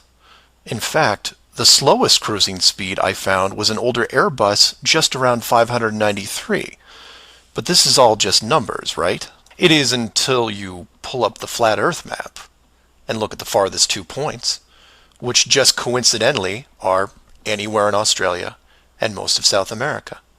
Or my example of Lower Africa, which you can see isn't west at all. It's a shell game, and a very good one at that. Keep people guessing with multiple connections and layovers, jumping from city to city. People just sit in their seats, trying to sleep through it. And then it hits you. Well, the pilots would know, right? They fly all day, every day. Certainly, they would have figured it out by now. Some of them would get suspicious, sure. Any decent navigator will be able to work out the speed, fuel consumption, and odd connections. But imagine what they would have to get their head around. First, they would have to ignore the world GPS system that has been leading them to their destinations without error. If you want some interesting side reading, check out the link on the history of the GPS. And I quote, "Developed in 1973 to overcome the limitations of previous navigation systems, integrating ideas from several predecessors, including a number of classified engineering design studies from the 1960s. Oh, and by the way, was created by the Department of Defense, the same people that closed off Antarctica. GPS went fully live in 1995. So if you were a pilot before then, you might have been able to pick up a breadcrumb trail. After that, very difficult. Plus, let's say you did figure out that something was off. Who exactly would you tell? The FAA? You would be looking around and wondering why you were the only one to see it. And then what? You make the leap of faith and see that the entire map system is wrong? Never gonna happen. You might as well just tell them that an alien spacecraft followed your plane around for 2 hours. We know what happens then. Start playing Flight Time Casino for yourself. See what interesting things you can discover. And while you're at it, show it to any pilots that you know. But don't forget to leave the words flat Earth out, because that's crazy, right? So do some of your own research and ask questions. Please feel free to email me at msargent23@comcast.net or 303-494-6631. Flat Earth Clues, Part 8, The Creative Force. This Flat Earth perspective takes a look at the design from the ever-present why standpoint. And although it will review some of the dome technical features already discussed, I'll try to do it from a different angle, or more specifically, why I might build it. Someone mentioned to me recently that while the dome was a very big concept, it made the world much smaller. Kind of like what Admiral Byrd expressed in an interview all those years ago. This someone also said that it made them sad, which I understood. And while I did what I could to comfort this person, I realized that I could have done more. So this video is for the people who look upon this world with their new eyes and start drifting into a state of melancholy. To preface, this isn't jail, nor are you lab rats. And before I'm done, I hope to show you a version of why. To start, let's look at an old story, one that you may have heard involving another enclosed world, kind of like yours. I say kind of like yours because the finished design that you are sitting in right now took several revisions in just about every aspect, much like any project. You come up with ideas, you see what works and what doesn't, and you improve the process until you come up with something that, while not everyone agrees upon, satisfies the best of all criteria. One of the first dome layouts involved a race of people who were supremely driven by ambition. They didn't have a word for lazy or fear. They absorbed knowledge very quickly, incorporating physics, advanced electronics, engineering, and drove their technology with energy from the enclosed world itself. And when their technology had reached the point where the dome's structure was discovered in its entirety, there was no reaction of wonder and awe. They just looked up and squinted at the sky. Eventually, those squints turned into glares. Oh, they had religion, to be sure, and it was tied to their daily lives, but to them, this wasn't religion. It was a challenge. Almost like they weren't that impressed. Hard to fathom, right? Seeing that your world had borders, but instead of being afraid, shaking your fist at the sky with arrogance. But that's what they did. So much confidence and might that when they found out where they really were, a new priority was created. At first, they dedicated broadcast channels to calling the dome builders out, demanding answers, and ran them day and night. At the end of each cycle, the words kept repeating, "We know." But arrogance ebbs at patience, and their demands were met with silence, which was taken as blatant dismissal. This fueled their ambition even more. The people withdrew all their efforts from breaching the outer barrier and formed a new plan. If the creators were not going to submit, then they would build a bridge and meet them at the gates. So a building was designed. But to call it a building was to call the pyramids a sand castle. It was the greatest structure ever conceived, at least to them. It was to be over 30 miles wide and hundreds of miles high, enough to reach the dome ceiling itself, where they would meet the builders face to face. They abandoned nature completely and pushed aside ecologic systems to accomplish their goal. They cannibalized entire mountain ranges, which they used to admire and love, to acquire the raw material for the awesome structure.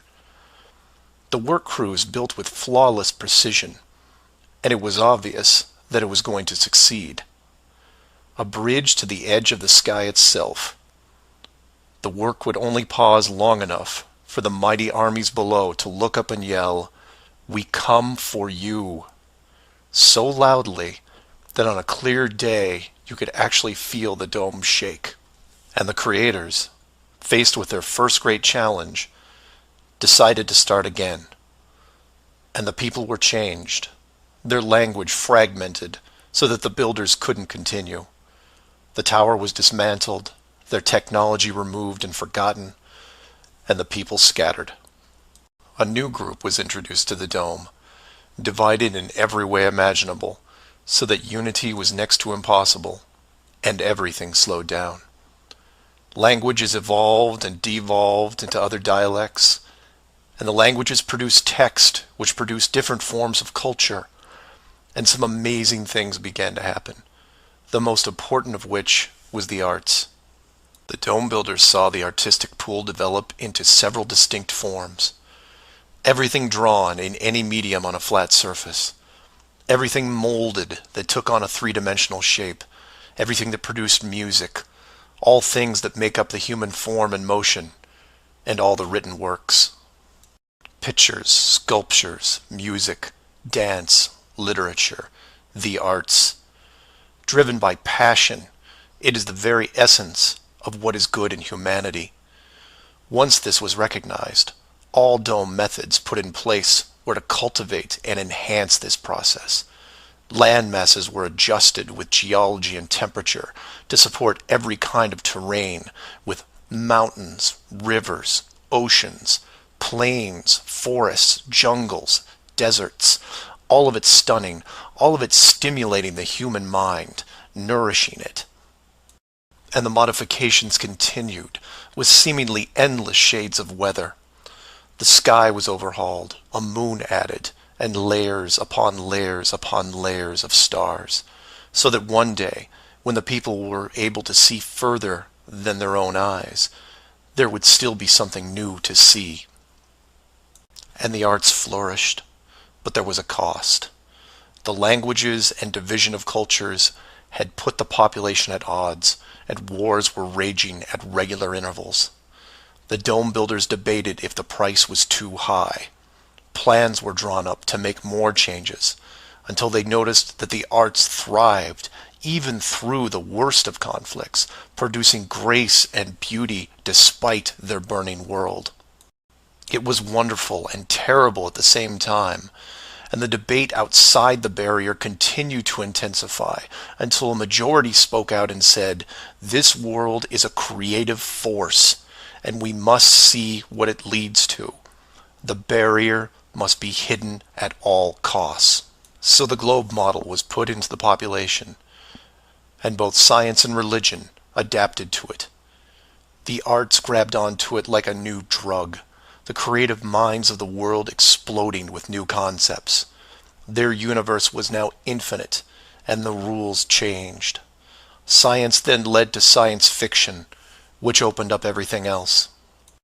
Books, pictures, sculptures, dance, and music, all reaching deep into space. Decade after decade of wonderful possibilities, rising above the ashes that were at their feet. And it's not just the artists, it's everyone. You affect others, who affect others, who inspire others, who build it, paint it, sculpt it, sing it, who then put it up on a pedestal and hold it under the light and say, "This is a piece of who we are." And for every one of them, there are hundreds of others who, for whatever reason, were unable to express the songs and images and stories that are in their heads. Imagination is far more important than knowledge because it is limitless. It is your shield, your sword against the cruelty of destructive forces. There are those right now who live in chaos, whose life is surrounded by a swirling nightmare from which they think they'll never escape. These are the true warriors of the world, and they are far braver than me. I am humbled by those who suffer the most. Know that mountains were built for you. Oceans were built for you. All of this was built for you, your struggles, and your trials by fire. It may be today, it may be tomorrow, but one day the curtain will close and this stage will be struck. And when the dust settles, no matter where you are right now, you'll see the big picture and have new eyes, and you will be shown what wonder really is. And as you leave this most magnificent of theaters, heading towards the next, my hope is that you'll pause, look back at the stage and say, "I was actually in it, right there in the thick of things, and it was a sight to see." Because it really is a hell of a ride. Imagine what the next one will be like.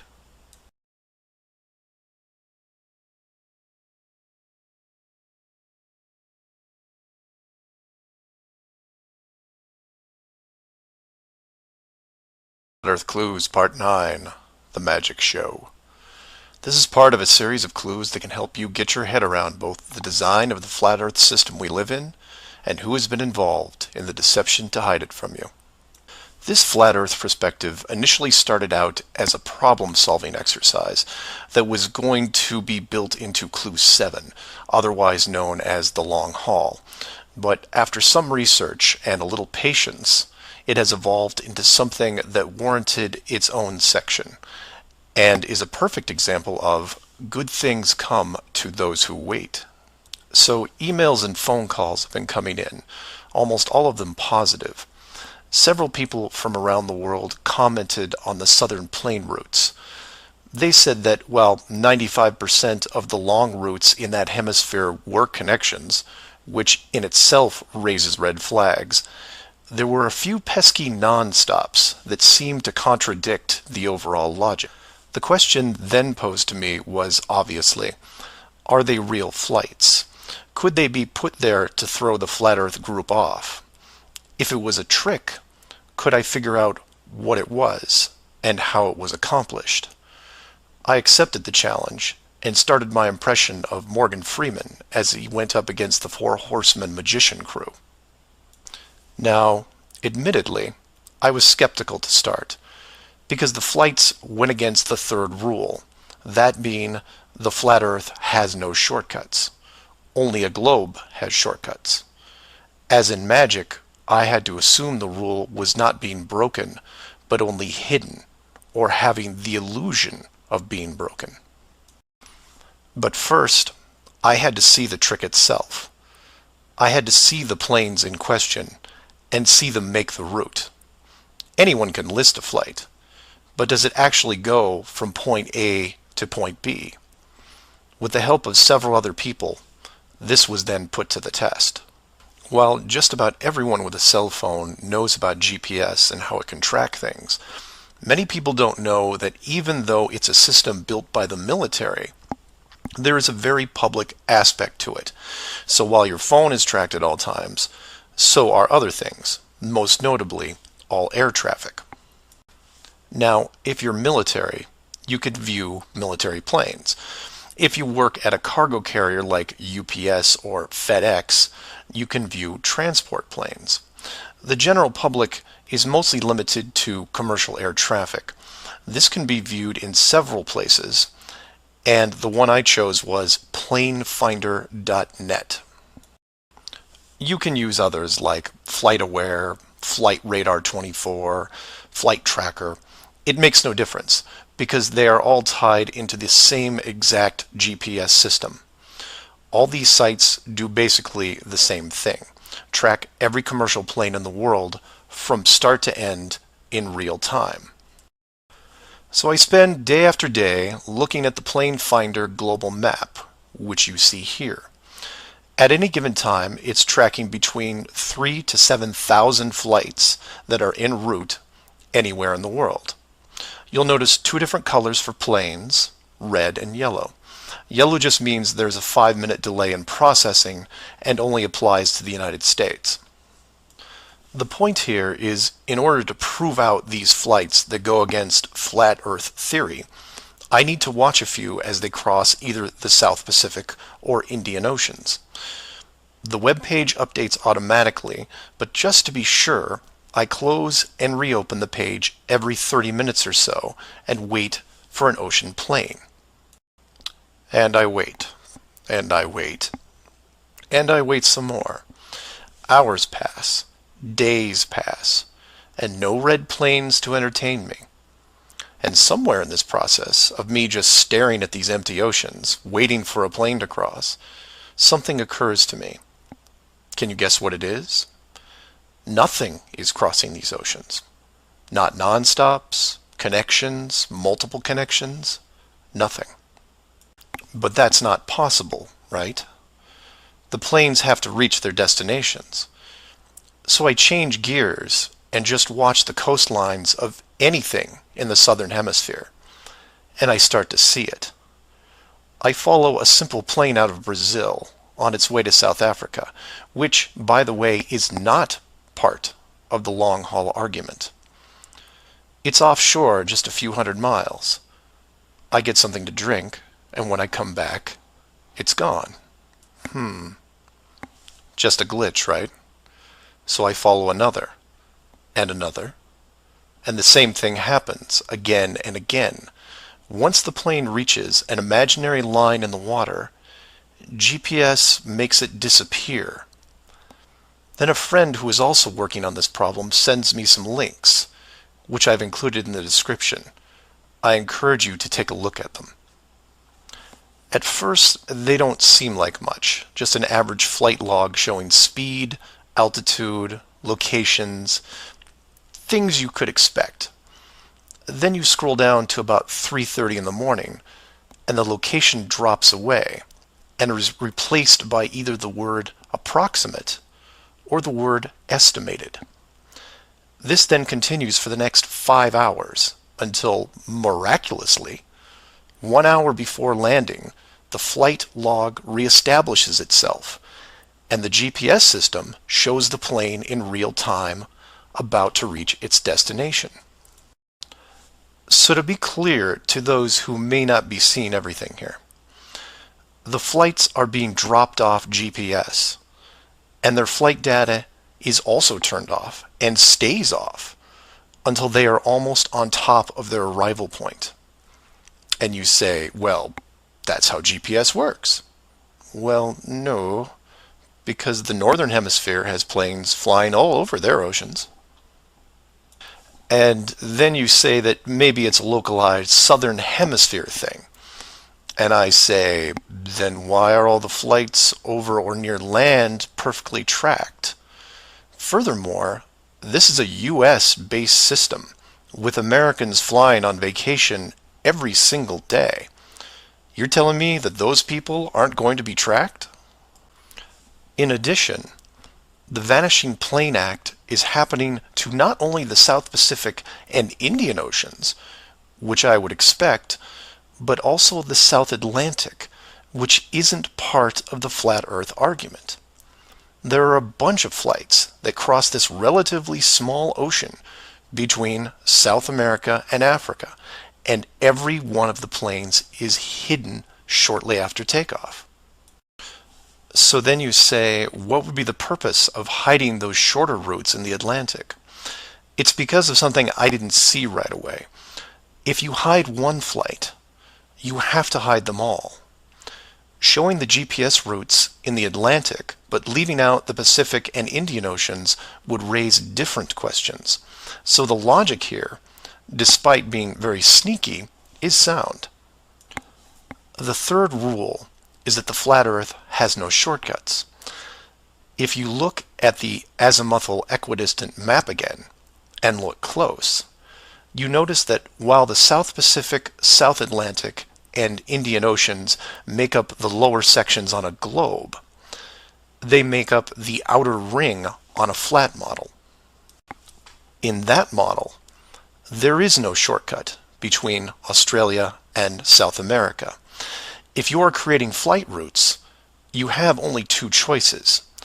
You take the long way around, clockwise or counterclockwise, and stay on the ocean. Or you cut across the land in the middle. But if you cut across the land, you have to create connections, because on a globe, it wouldn't make sense to fly over the top of the United States to get to South America. Neither of these choices are ideal. So the authority came up with a compromise. Disable GPS and lose the planes for every ocean flight in the Southern Hemisphere. Then reactivate them once the destination is reached. This is just one of the lengths that they are willing to use to keep you from seeing it. Don't just hide some things, hide everything, so that maybe the topic isn't addressed. And some would come back and say, well, nice going. You just pointed out a flaw in their system, and sooner or later they will fix the gap. Maybe. But not soon, I think. Remember, this is a rule, not a guideline. They can't change the map, so they have to work within its limitations. If they have a better workaround, I can't wait to see it. So do your own research and ask questions. Oh, by the way, welcome to the Flat Earth, and enjoy your flight. Flat Earth Clues, Part 10, Hiding God. This is part of a series of clues that can help you get your head around both the design of the flat Earth system we live in and who has been involved in the deception to hide it from you. As you can tell from the title, I'm taking a different approach. Eventually, I was going to have to address the question of what happens next, or what we do now with the information at hand. If you've made it through the guide and the first 9 clues, then at this point you're either buying into the flat model or on the fence. If this is the first one you went to because of the title, I recommend you go back, because we're not going to do much in the way of reviewing. But if you're still with me, then you would agree that 1, the world you've been taught has been kept from you, and 2, one way or another, you would like to prove this out. So how is this possible? The authority in question, who created what you call the globe, is guarding all the gates. They protect the sky, the outer edge, and most importantly, the education system that shows us at an early age what they want us to see. Nobody listening to this has their own spaceship or advanced rocket program. Nobody actually owns a long-distance icebreaker. And while some of you may have a private plane, I wouldn't recommend testing a military barrier that technically doesn't exist. But then again, you have to remember that this is not the story of David and Goliath. The hidden world was never going to be sustainable forever. As a civilization evolves, the tools the authority uses as a method of control become more vulnerable. I've learned many things about systems over the years, and one thing that I find most interesting is as layers of strength increase, the higher the chance that they can be used to your advantage. But maybe I'm talking in riddles.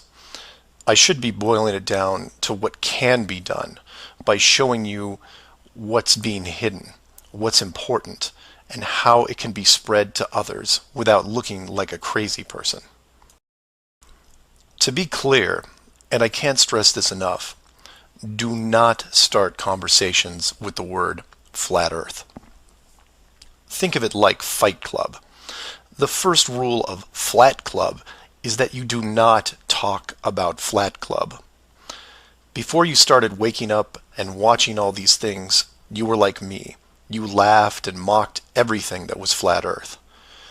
You may have learned faster than others, but the knee-jerk reaction by 99% of the people was created the day they sat down in a classroom and stared at the globe.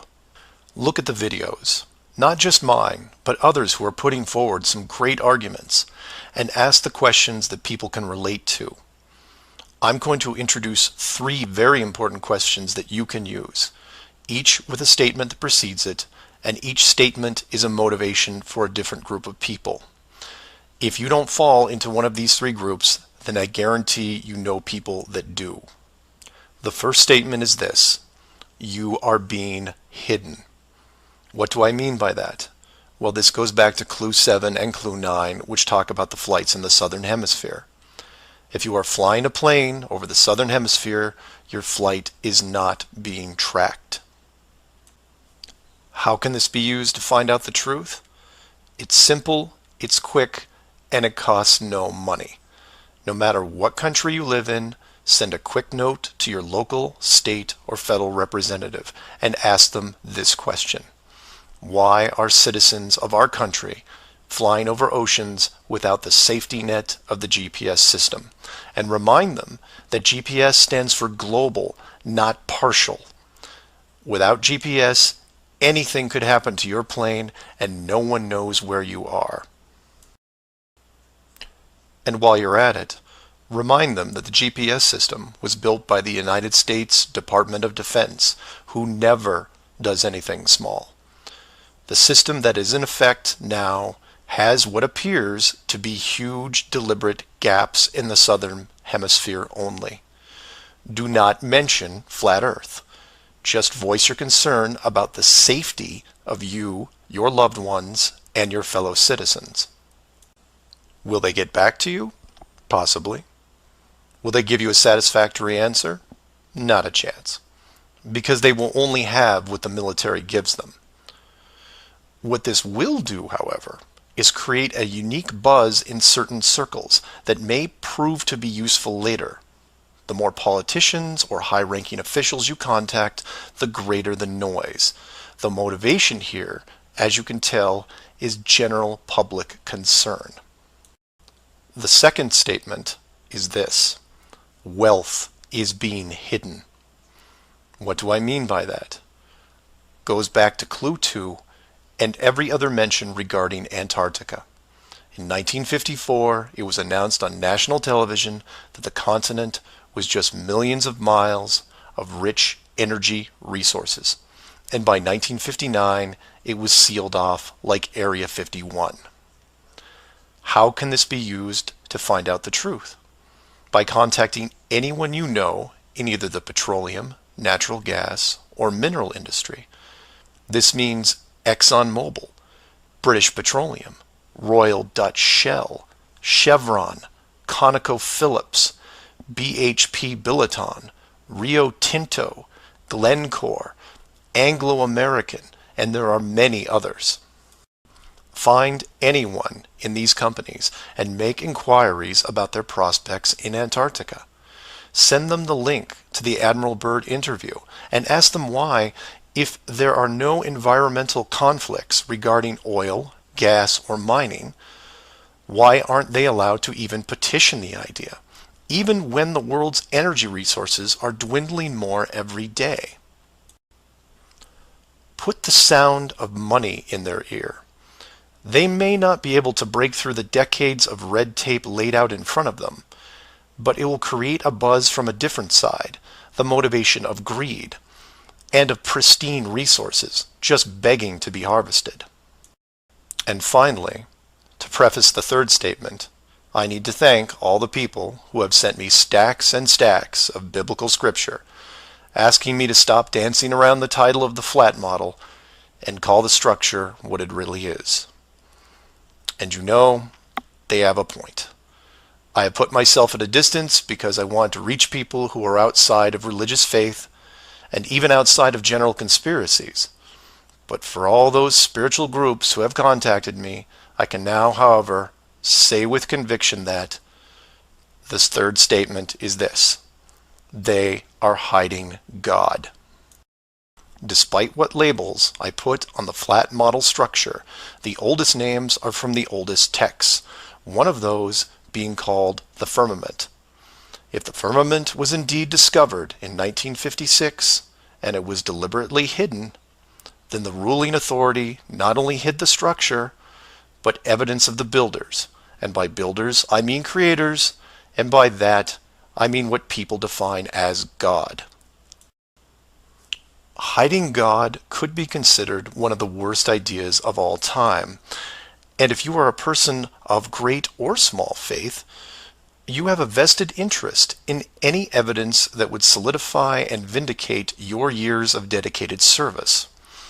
If a structure was found that had, for all intents and purposes, the handprint of God on it, then the ruling authority has no right to keep it from you.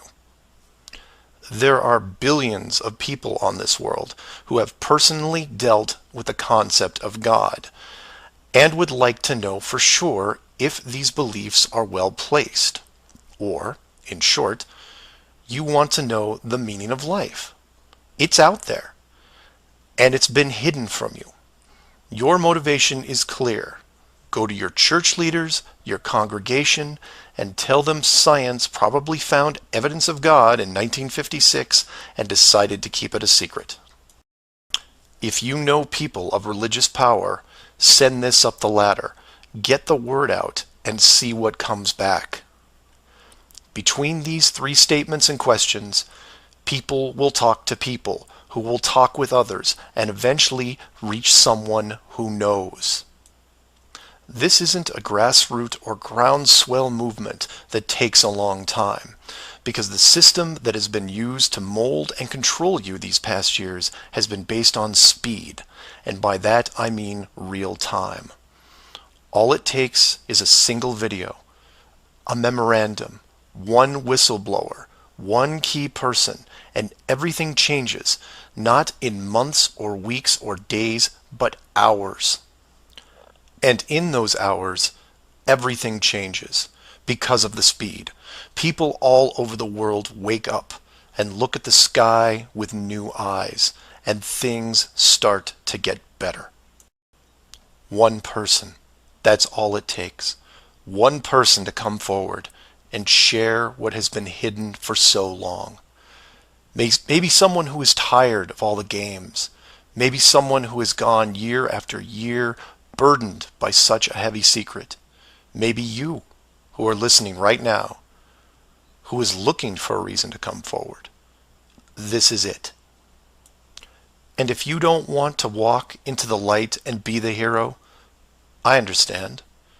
But if you can't, for whatever reason, then be anonymous. Share the message and help us make this world better, because it can be better. For everyone else, give this person an opening. Give them the opportunity and give them the support they need to help reclaim what's left of our civilization, because we need it now more than ever. I will keep spreading the word for as long as I can, in hopes that everyone that hears it starts seeing things with new eyes. And I encourage each of you to do the same. And maybe one day we will learn to treat others better than we treat ourselves.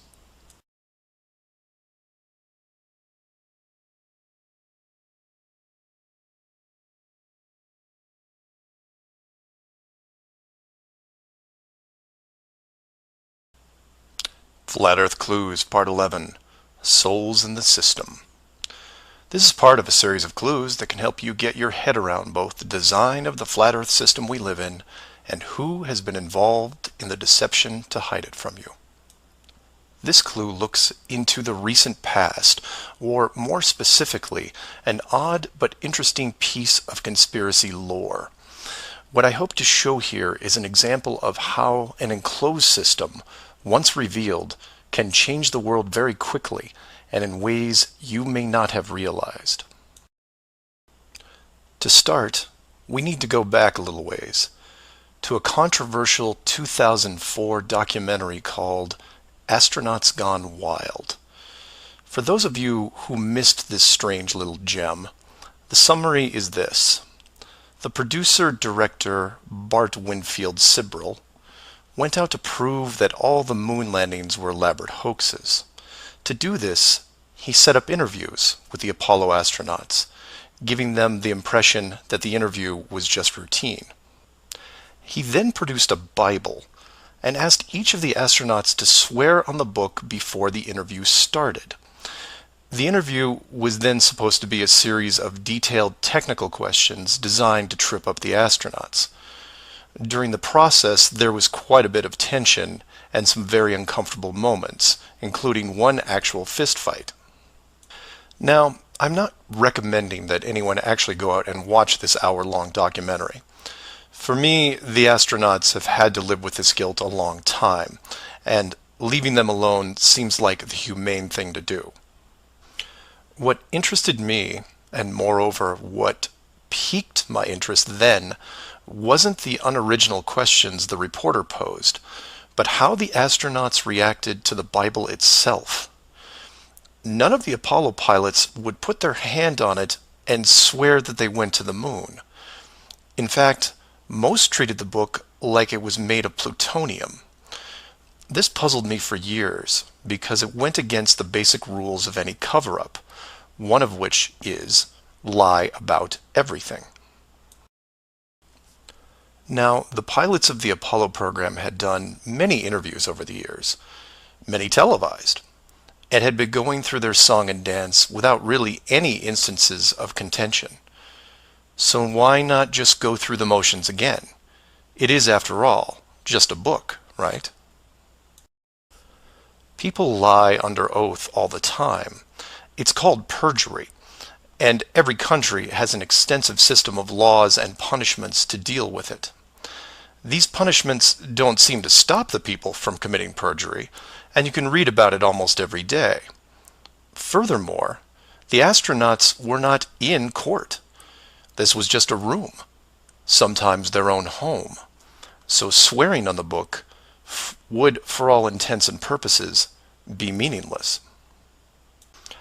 And this sat in the back of my head for years, because it didn't make sense. Why would astronauts, trained by a very large military science program, be afraid of just putting their hand on the book and just tell one more lie. Well, for them, it may have been more than just a book. It may have been a symbol of something much bigger. You see, for you, me, and almost everyone else, a holy book is a symbol of faith because the creator or creators have yet to be revealed. But if you knew that the creators were real, then the book becomes something much more tangible, more relevant, more sobering. Or more to the point, the Apollo astronauts would have been let in on the enclosed system during their tenure with NASA, and over the decades, this system created certain truths for these men, one of which is, someone could be watching. Now, whether the builders/creators are actually watching every little thing we do can be debated, but if you have proof that they are real, then the thought of your every move being scrutinized is a very real possibility. This is what you and I may suspect, but don't feel. The Apollo pilots, however, are a different story.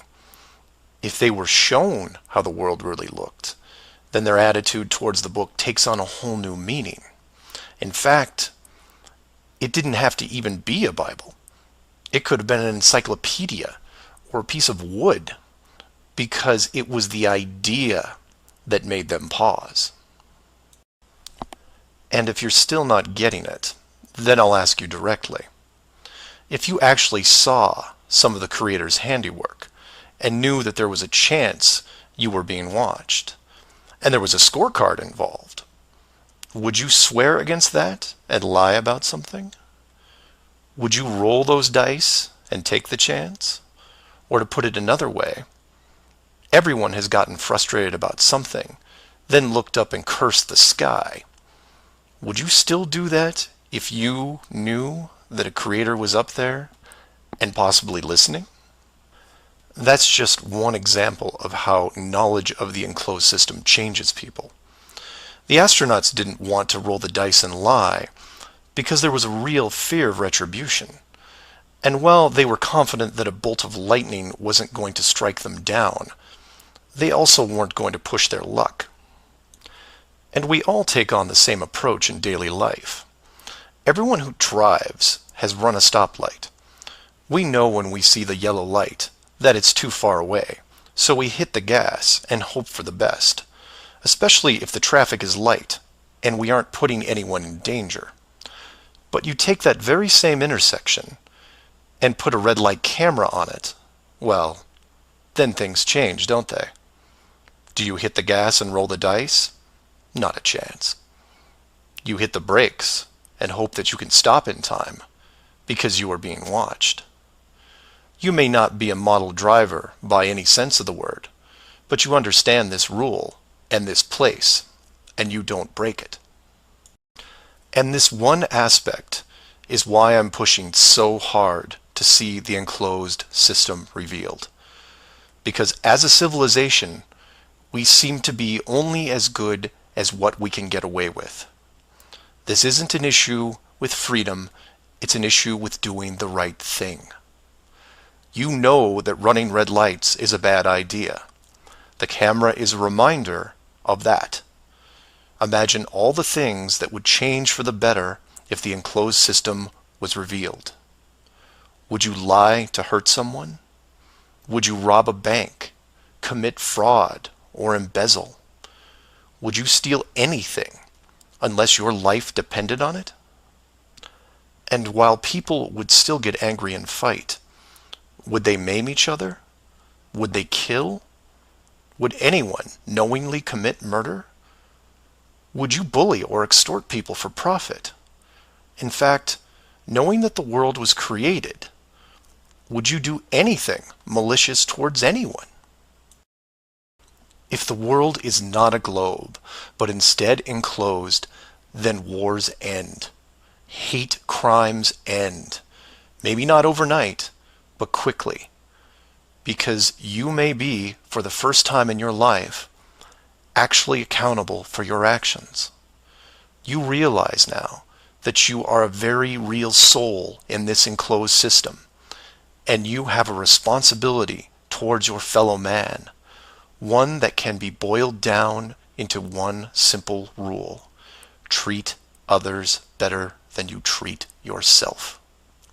This is why it's so important to show the world as it really is. This is why I am asking the authority itself to open the door and let this secret come through. You've kept this hidden for too long, and the people who live here with you have been through enough. This isn't about money or power anymore. It's about our very souls, the essence of who we are. Wealth and titles don't define your heart. Hiding the entire world may have seemed like a good idea at the time, but we have gone way beyond that. Have you actually seen our home recently? This needs to be fixed, and it needs to be now. The people won't forget the deception, but they will forgive you for it, because a truth like this will make them more noble, something we should have been since the beginning. So do your own research, and always ask questions, because that's the only way you will find all forms of the truth. Feel free to email me at msargent23@comcast.net or 303-494-6631. Flat Earth Clues, Part 11, Souls in the System. This is part of a series of clues that can help you get your head around both the design of the flat Earth system we live in and who has been involved in the deception to hide it from you. This clue looks into the recent past, or more specifically, an odd but interesting piece of conspiracy lore. What I hope to show here is an example of how an enclosed system, once revealed, can change the world very quickly and in ways you may not have realized.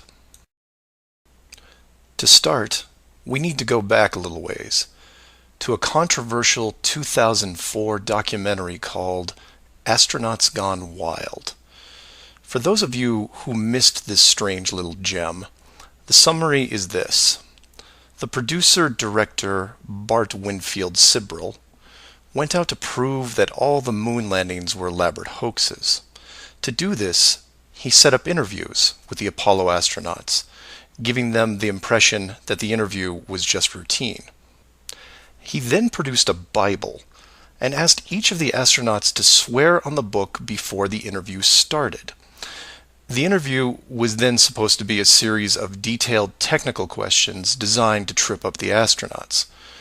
During the process, there was quite a bit of tension and some very uncomfortable moments, including one actual fist fight. Now, I'm not recommending that anyone actually go out and watch this hour-long documentary. For me, the astronauts have had to live with this guilt a long time, and leaving them alone seems like the humane thing to do.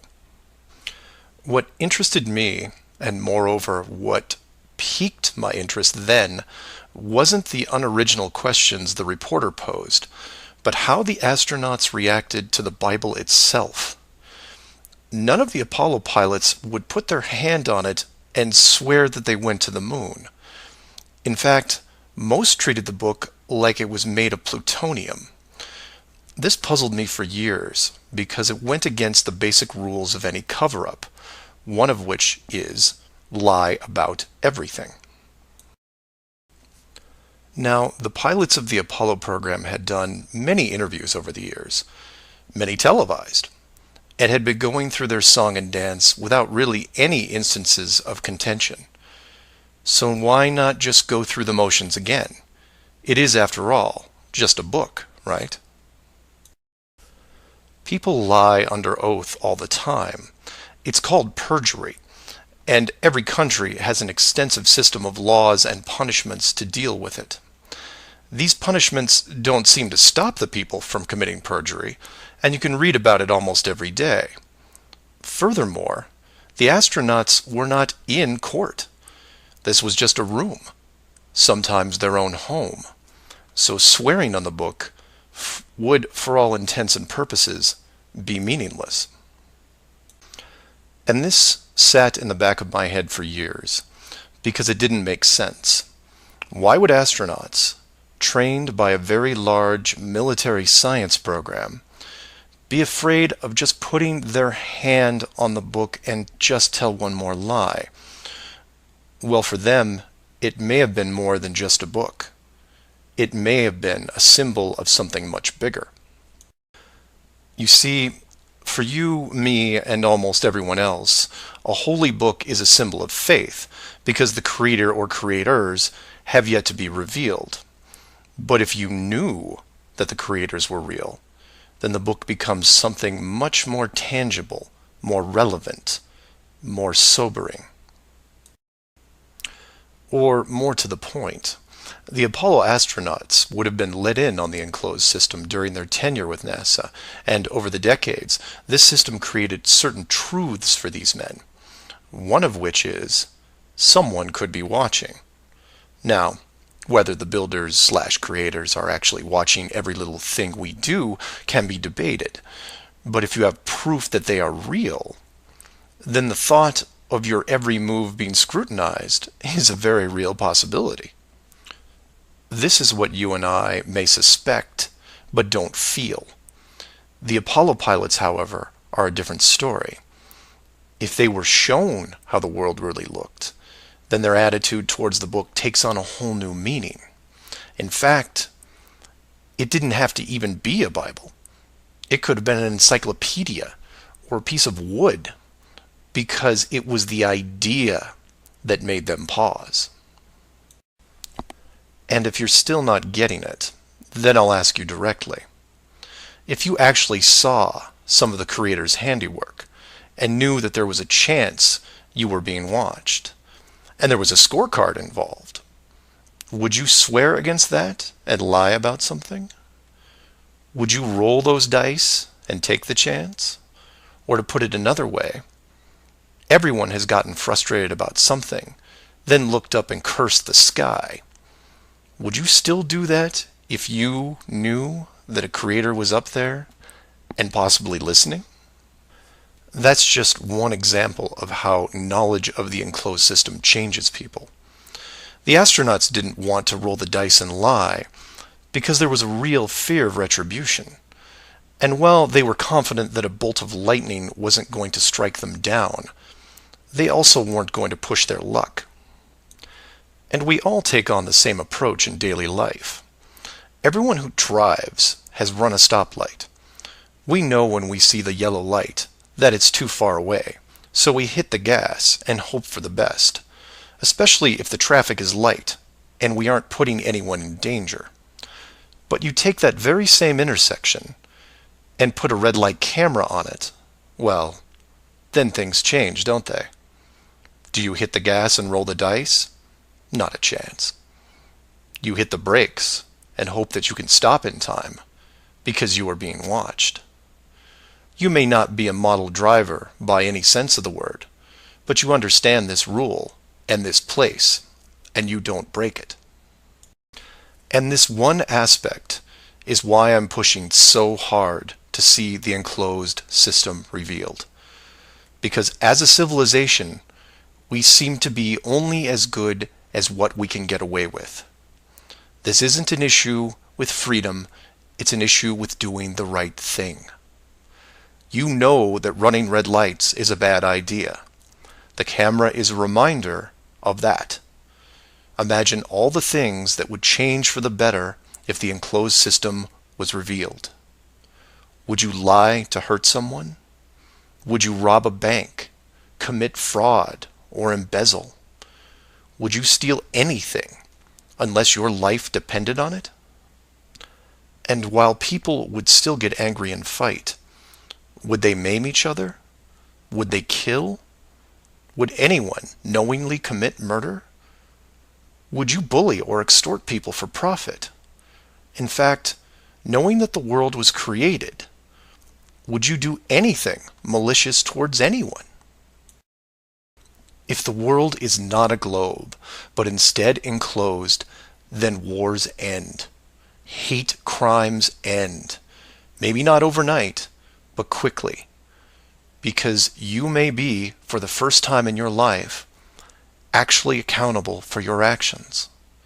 You realize now that you are a very real soul in this enclosed system, and you have a responsibility towards your fellow man, one that can be boiled down into one simple rule: treat others better than you treat yourself. This is why it's so important to show the world as it really is. This is why I am asking the authority itself to open the door and let this secret come through. You've kept this hidden for too long, and the people who live here with you have been through enough. This isn't about money or power anymore. It's about our very souls, the essence of who we are. Wealth and titles don't define your heart. Hiding the entire world may have seemed like a good idea at the time, but we have gone way beyond that. Have you actually seen our home recently? This needs to be fixed, and it needs to be now. The people won't forget the deception, but they will forgive you for it, because a truth like this will make them more noble, something we should have been since the beginning. So do your own research, and always, always ask questions, because that's the only way you will find all forms of the truth. Feel free to email me at msargent23@comcast.net or 303-494-6631. Flat Earth Clues 13. The Lost Nail. For want of a nail. For want of a nail the shoe was lost. For want of a shoe the horse was lost. For want of a horse the rider was lost. For want of a rider the message was lost. For want of a message the battle was lost. For want of a battle the kingdom was lost. And all for the want of a horseshoe nail. Every day I take part in the war against mainstream science, looking for the small cracks in the defenses, looking for the nail that could tie it all together. People sometimes ask me, what would it take to get me to renounce my belief in flat Earth? What proof could be given to me? I found my own answers frustrating, because they seemed far out of reach. Most involved a mainstream space agency rocket with a 4K camera attached. Some even suggested getting NASA to take a Flat Earth member into space. Bold, but unrealistic.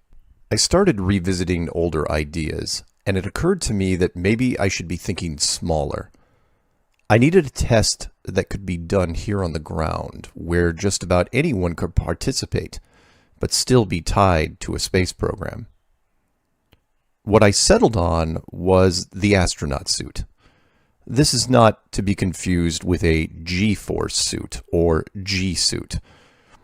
A G-suit, which fighter pilots use, is part of the plane. It's connected to various tubes and systems. The self-contained astronaut suit, objectively, is probably the most remarkable piece of engineering in the world. Let me explain. Consider what the astronaut suit, or spacesuit, does.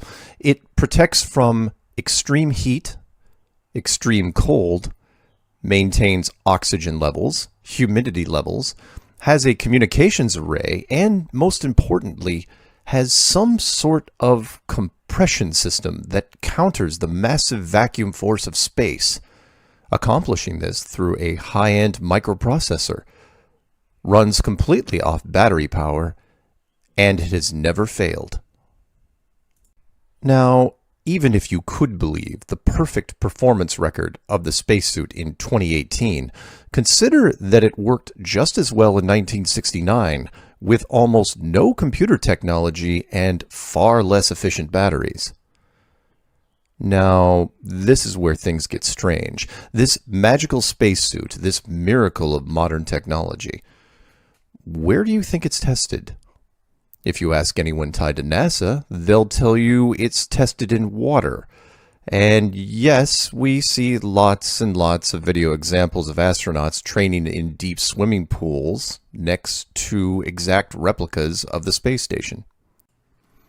And you say that's not strange at all. We just take it for granted that some of the testing is done in the pool because it simulates being weightless. This, of course, does nothing for the vacuum part because the water is trying to get into the suit. In space, it's the opposite. The air in your suit is trying to get out under immense stress. Now, one would think that eventually, to truly test the suit, you have to walk into a vacuum chamber here on Earth.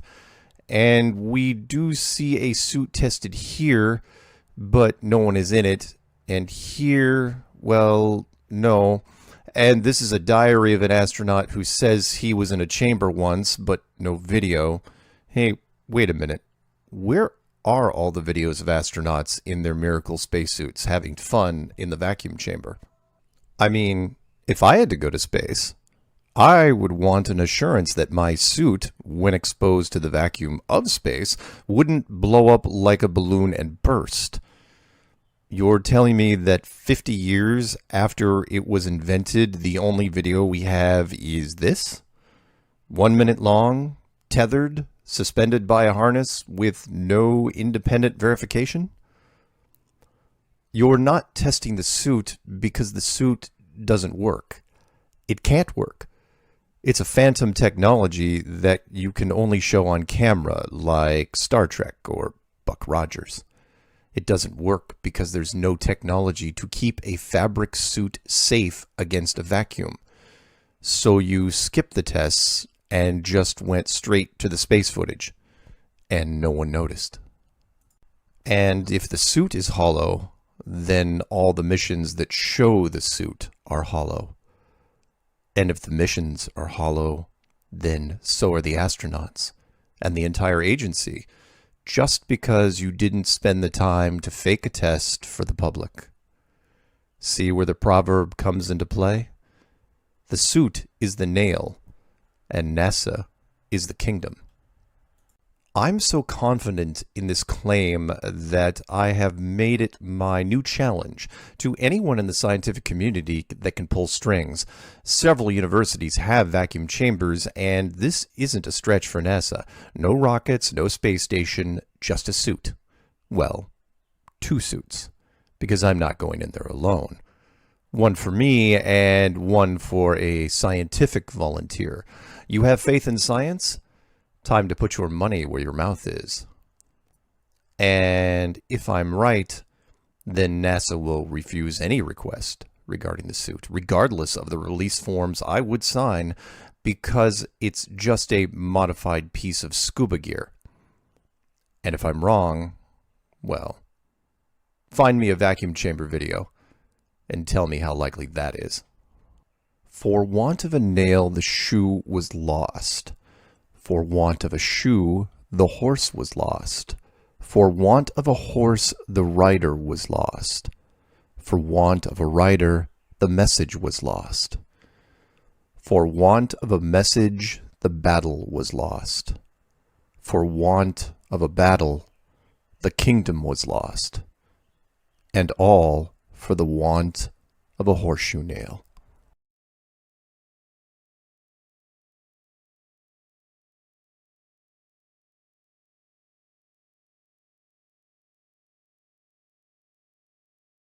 Flat Earth Clues 14. The Coat of Credibility. For most of us, getting dressed means just putting on something that gets us through the day. For others, it's projecting forward a subtle, or not subtle, reflection of our personality. But for some, it's uniform, a garment that displays literally their position in society. We see them all the time. Firemen, law enforcement, school teacher.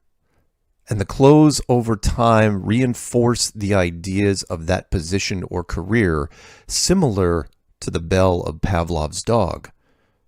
We see the uniform, and the idea behind the institution is imprinted onto the wearer. Without knowing anything about the person, we see bravery, protection, educational excellence, and there are many variations of these types. One uniform is, however, unique, and is the focus of this clue. It is the lab coat, or what I like to call the coat of credibility. The coat of credibility is, by all accounts, nothing special. It's normally white, but sometimes can be a light shade of blue, about 40 inches long, may or may not have pockets, and really serves no functional purpose. It can't protect you from fire, has no tactical value, and doesn't have any built-in accessories to help you in a lab. It does have a special ability that until now you may not have noticed. It makes people smarter. Well, maybe not literally more intelligent. You're not going to understand calculus by just putting on the coat, but people around you will subliminally pick up on the visual cue. This is because the media over the years has reinforced the idea through television and movies. Time and time again, when you want to portray someone on screen as very intelligent, you have to put them in a lab setting. And that's what we see. Geeky lab assistant, evil genius, scientist on the verge of a breakthrough, young genius, older genius, they all wear the coat. And the coat can also function as a symbol for general higher education, even if it's not test tubes and electrodes. Doctors often wear the same type of coat to reflect their extra years of graduate work. And you say all these people have earned the right to wear the coat. They've had the schooling and deserve to wear the uniform. And the actors, of course, get a pass because they are portraying a highly intelligent person who has absorbed all the university material. But wait, that's where things can go too far. Because where do we draw the line between actor and academic? Take this guy, for example. Some of you know him, and some do not. He received a bachelor's degree in mechanical engineering and then ditched it immediately to become an actor. The acting career was slow going until he put on the coat and started talking to kids about science. Keep in mind, he is not a licensed educator or a scientist of any kind. He just played one on TV. But then something strange happened. Some of the media, who remembered him from their childhood, brought him on to answer light science questions. And because he was an actor, it played well. So he was brought on again and again. People started believing, at least subliminally, he was a scientist. Here he is at NASA, and an interview on climate change, and talking politics, and a march for science, and... you're killing me, Bill. Killing me. Would any of this have happened without the coat? Not a chance. It was the coat that gave him credibility when there was none, and turned a small-time actor into one of the ranking faces of science. No published papers, no graduate work, just the coat. The white coat, symbolizing an elite intellect, separating the men of science from how they see the rest of us. They are above reproach. We are not. They engage in raising the bar of civilization while we engage in other things. The white coat protects them, transforms them, regardless of who they are. Man, woman, black, white, Oompa Loompa. Everyone who puts on the coat immediately becomes more credible. See this guy here? He sells water products for a living. He's also a Flat Earth member and was at a large meetup in Los Angeles. He put on the coat, held a clipboard, spoke with confidence, and at one point, held a captive audience, including me. Was it his stylish good looks? Was it his message? Was it the hat? You decide. Bravery, protection, intelligence. What's the difference between the three? You can't pretend to be a fireman or a cop. You can, however, use the coat to convince people of just about anything regarding science, including the shape of the world itself. People say that it's been proven for hundreds or even thousands of years that the Earth is a globe. Proven by whom? The men in the white coats? They didn't prove anything. They told you it was a globe, and you bought it, because we believe the world that is presented to us. So if you see me wearing a white lab coat from time to time, understand why. It's to make a point that not everything is what it first appears to be, and clothes do not always maketh the man.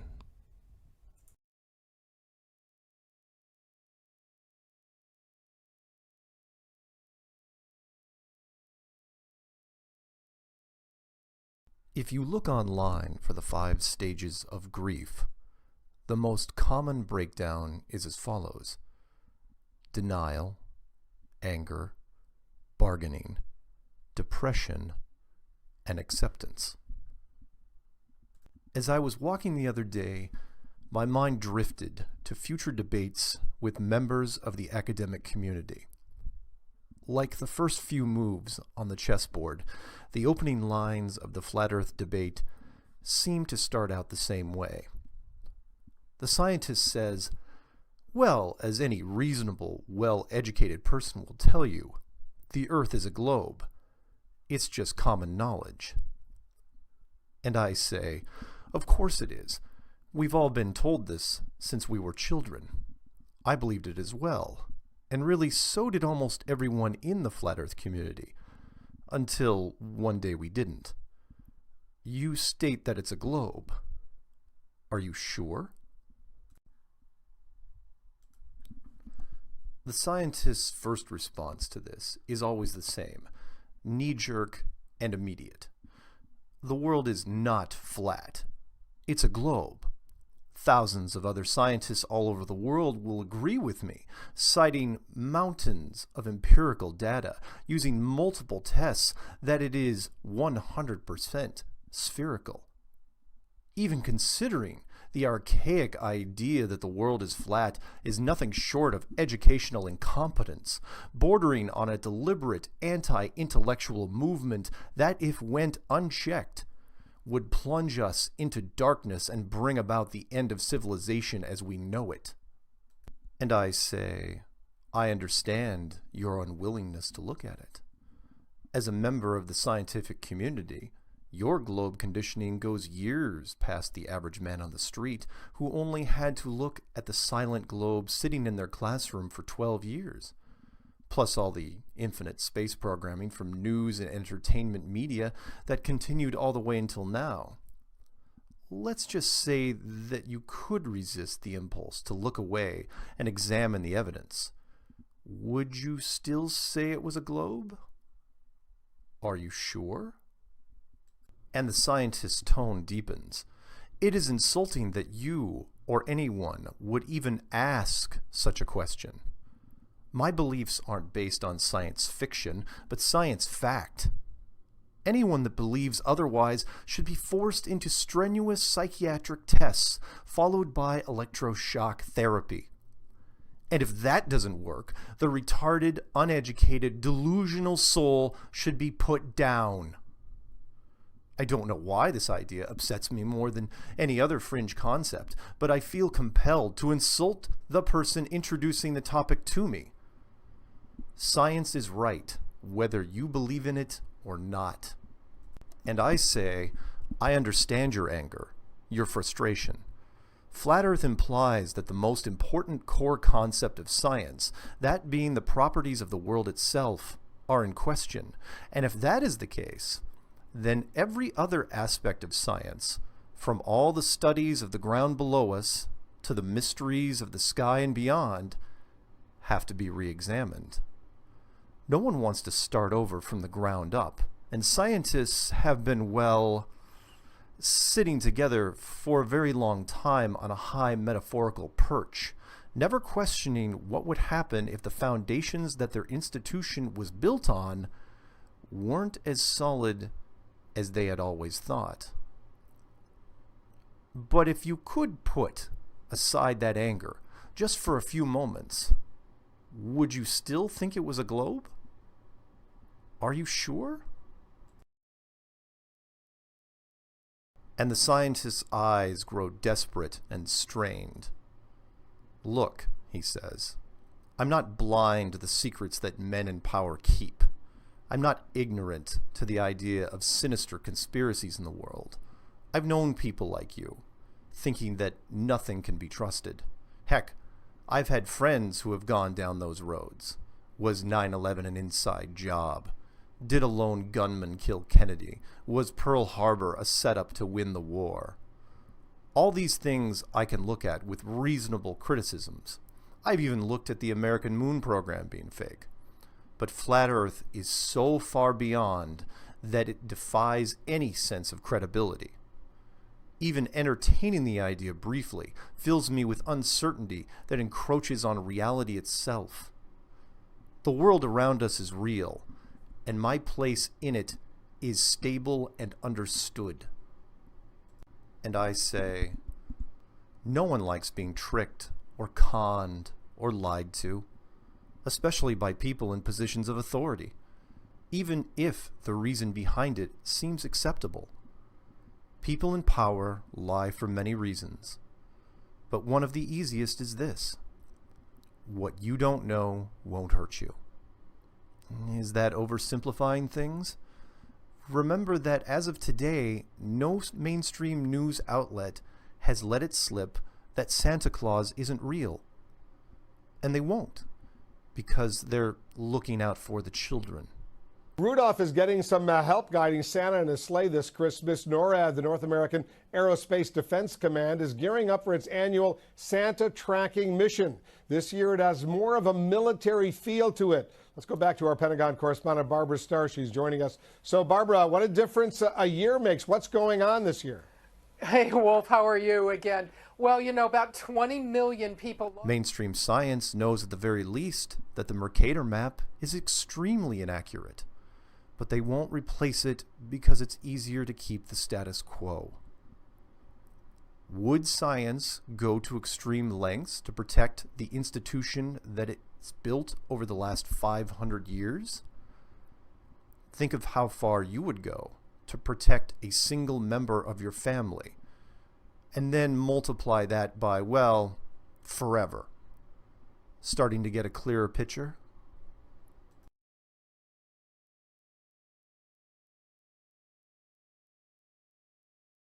The scientist's head is spinning now.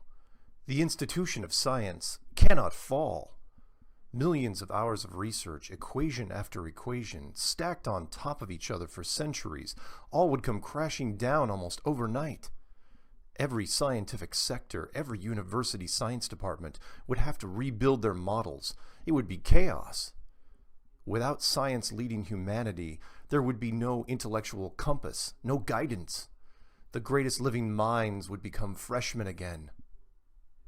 And I say, it's upsetting to be sure, but it's not the end. It could quite possibly be the new beginning that this civilization has always needed.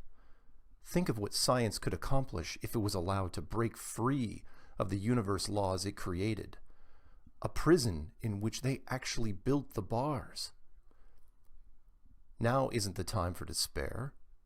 Instead, look at the world with new eyes and find wonder that you haven't since you were a child, when everything was magic and mystery. Because it is.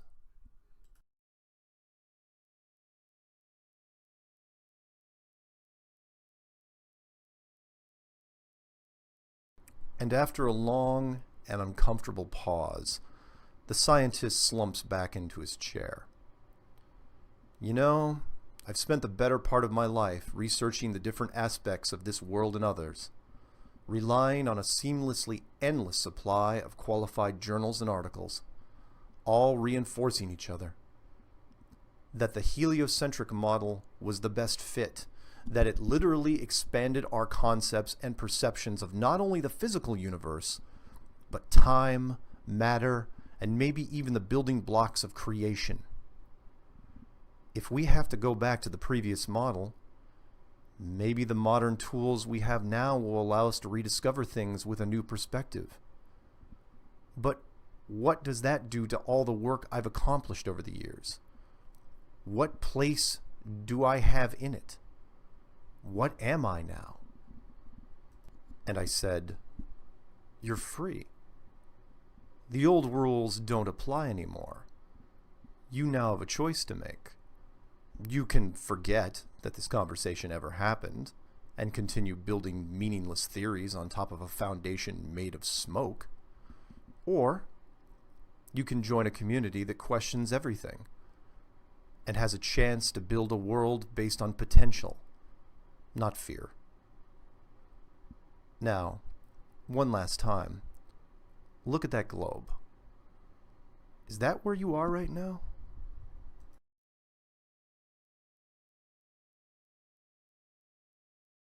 All part of the intel brief for this test mission that they just posted on the internet. You know, it's all supposed to be in good holiday cheer so children around the world can track Santa.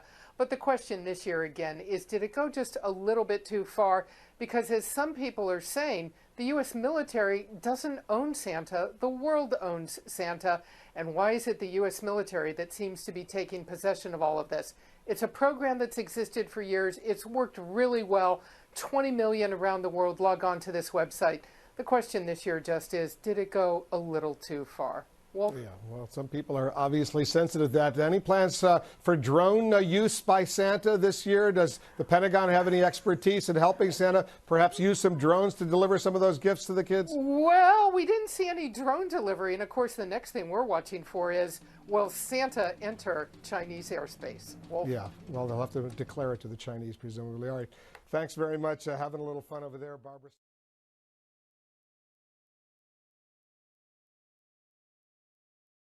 Flat Earth Clues, Part 12. Real Eyes. This is part of a series of clues that can help you get your head around both the design of the flat Earth system we live in and who has been involved in the deception to hide it from you. This clue covers an enclosed system feature, which for me at first seemed like just a necessary aspect of the process. That being what we perceive with our own eyes, because for many, that's the validation we need. Can seeing things with our eyes really be trusted, though? The more I looked into it, the more it became apparent that they cannot.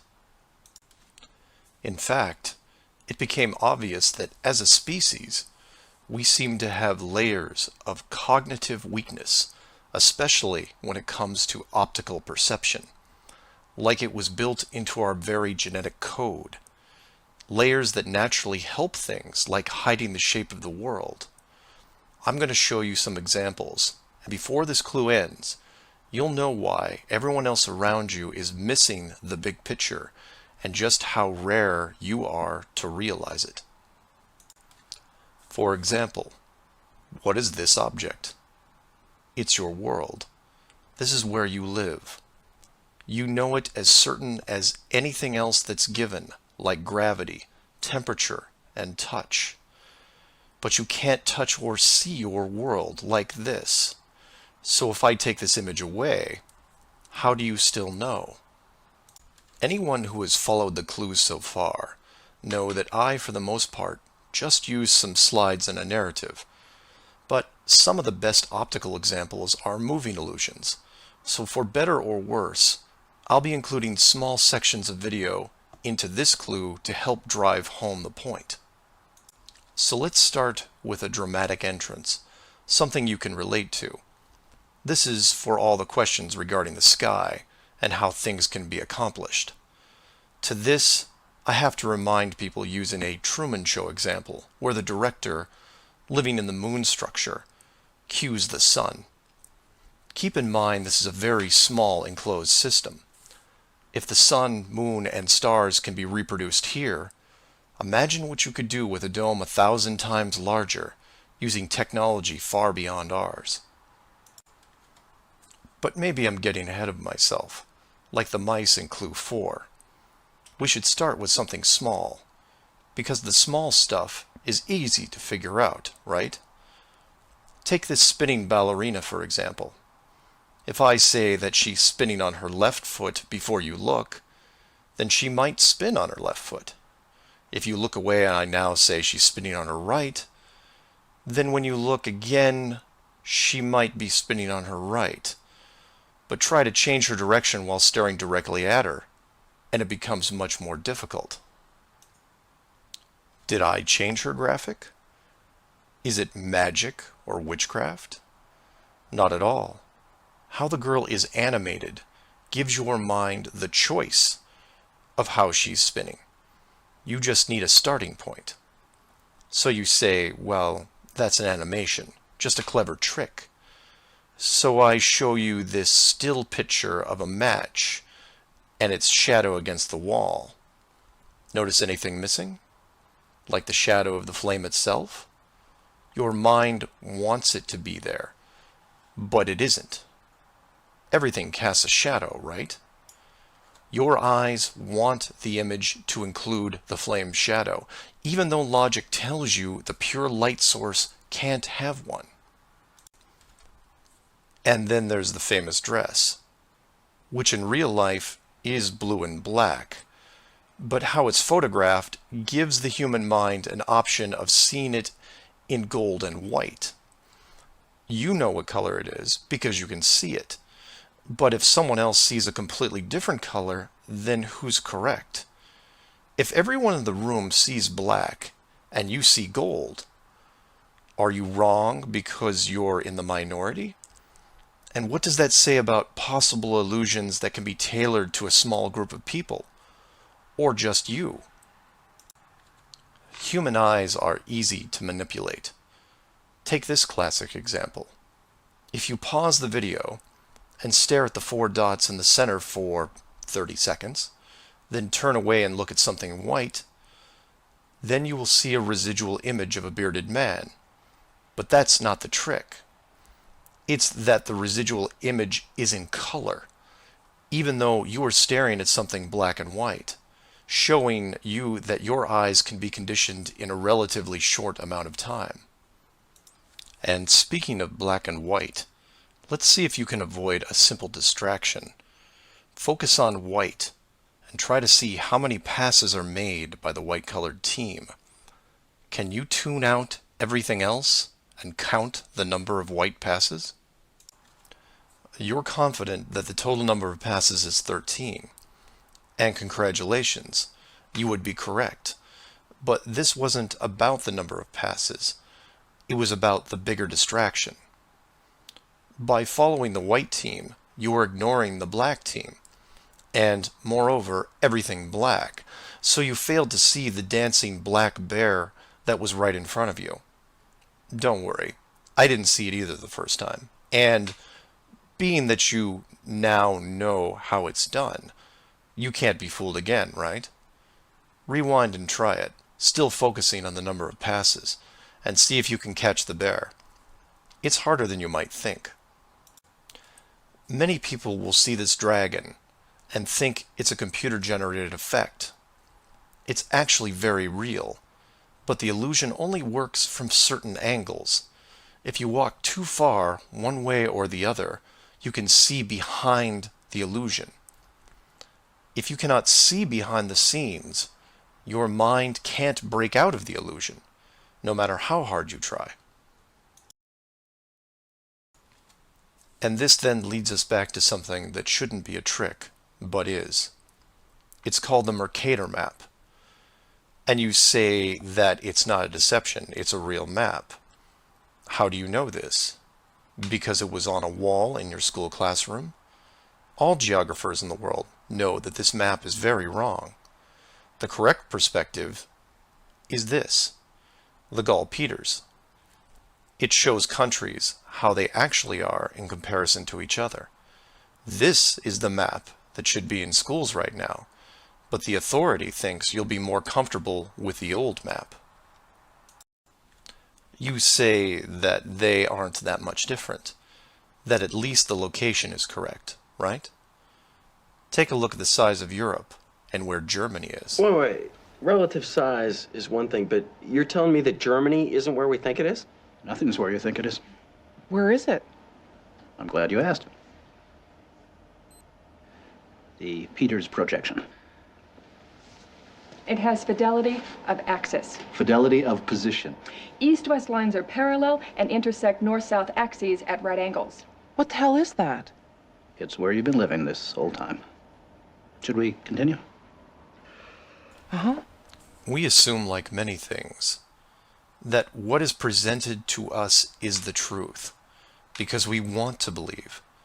And I mean that literally. Human beings as a species are designed to believe what they see. It's called suspension of disbelief. Think you're immune to this disbelief process? Why do you get emotional when watching a movie? You know it's a movie. You know that you're watching just a two-dimensional image on a screen. You've seen the actors before, many times in other films. And you know that the process to make the film took hundreds of people and millions of dollars to create. But if the story is convincing enough, you will forget all that, at least for a while, and be swept up in the moment. But enough tricks. What about real life? Without all the sleight of hand and distraction, you should be able to determine everything as it really is, right? Don't be so sure. Ever driven a car in stop-and-go traffic, zoned out for a bit, then had that horrifying feeling that you couldn't tell if your car was moving or the car next to you was moving? That happens to all humans. University studies on motion perception have been done for years, and they determined if the movement was smooth enough, human beings couldn't tell the difference between our motion and the motion of other objects. This applies to cars, trains, basically any vehicle you may be in, maybe even one as large as the world itself. To be clear, you can't really tell if your car or train is moving. No one can. It's an assumption.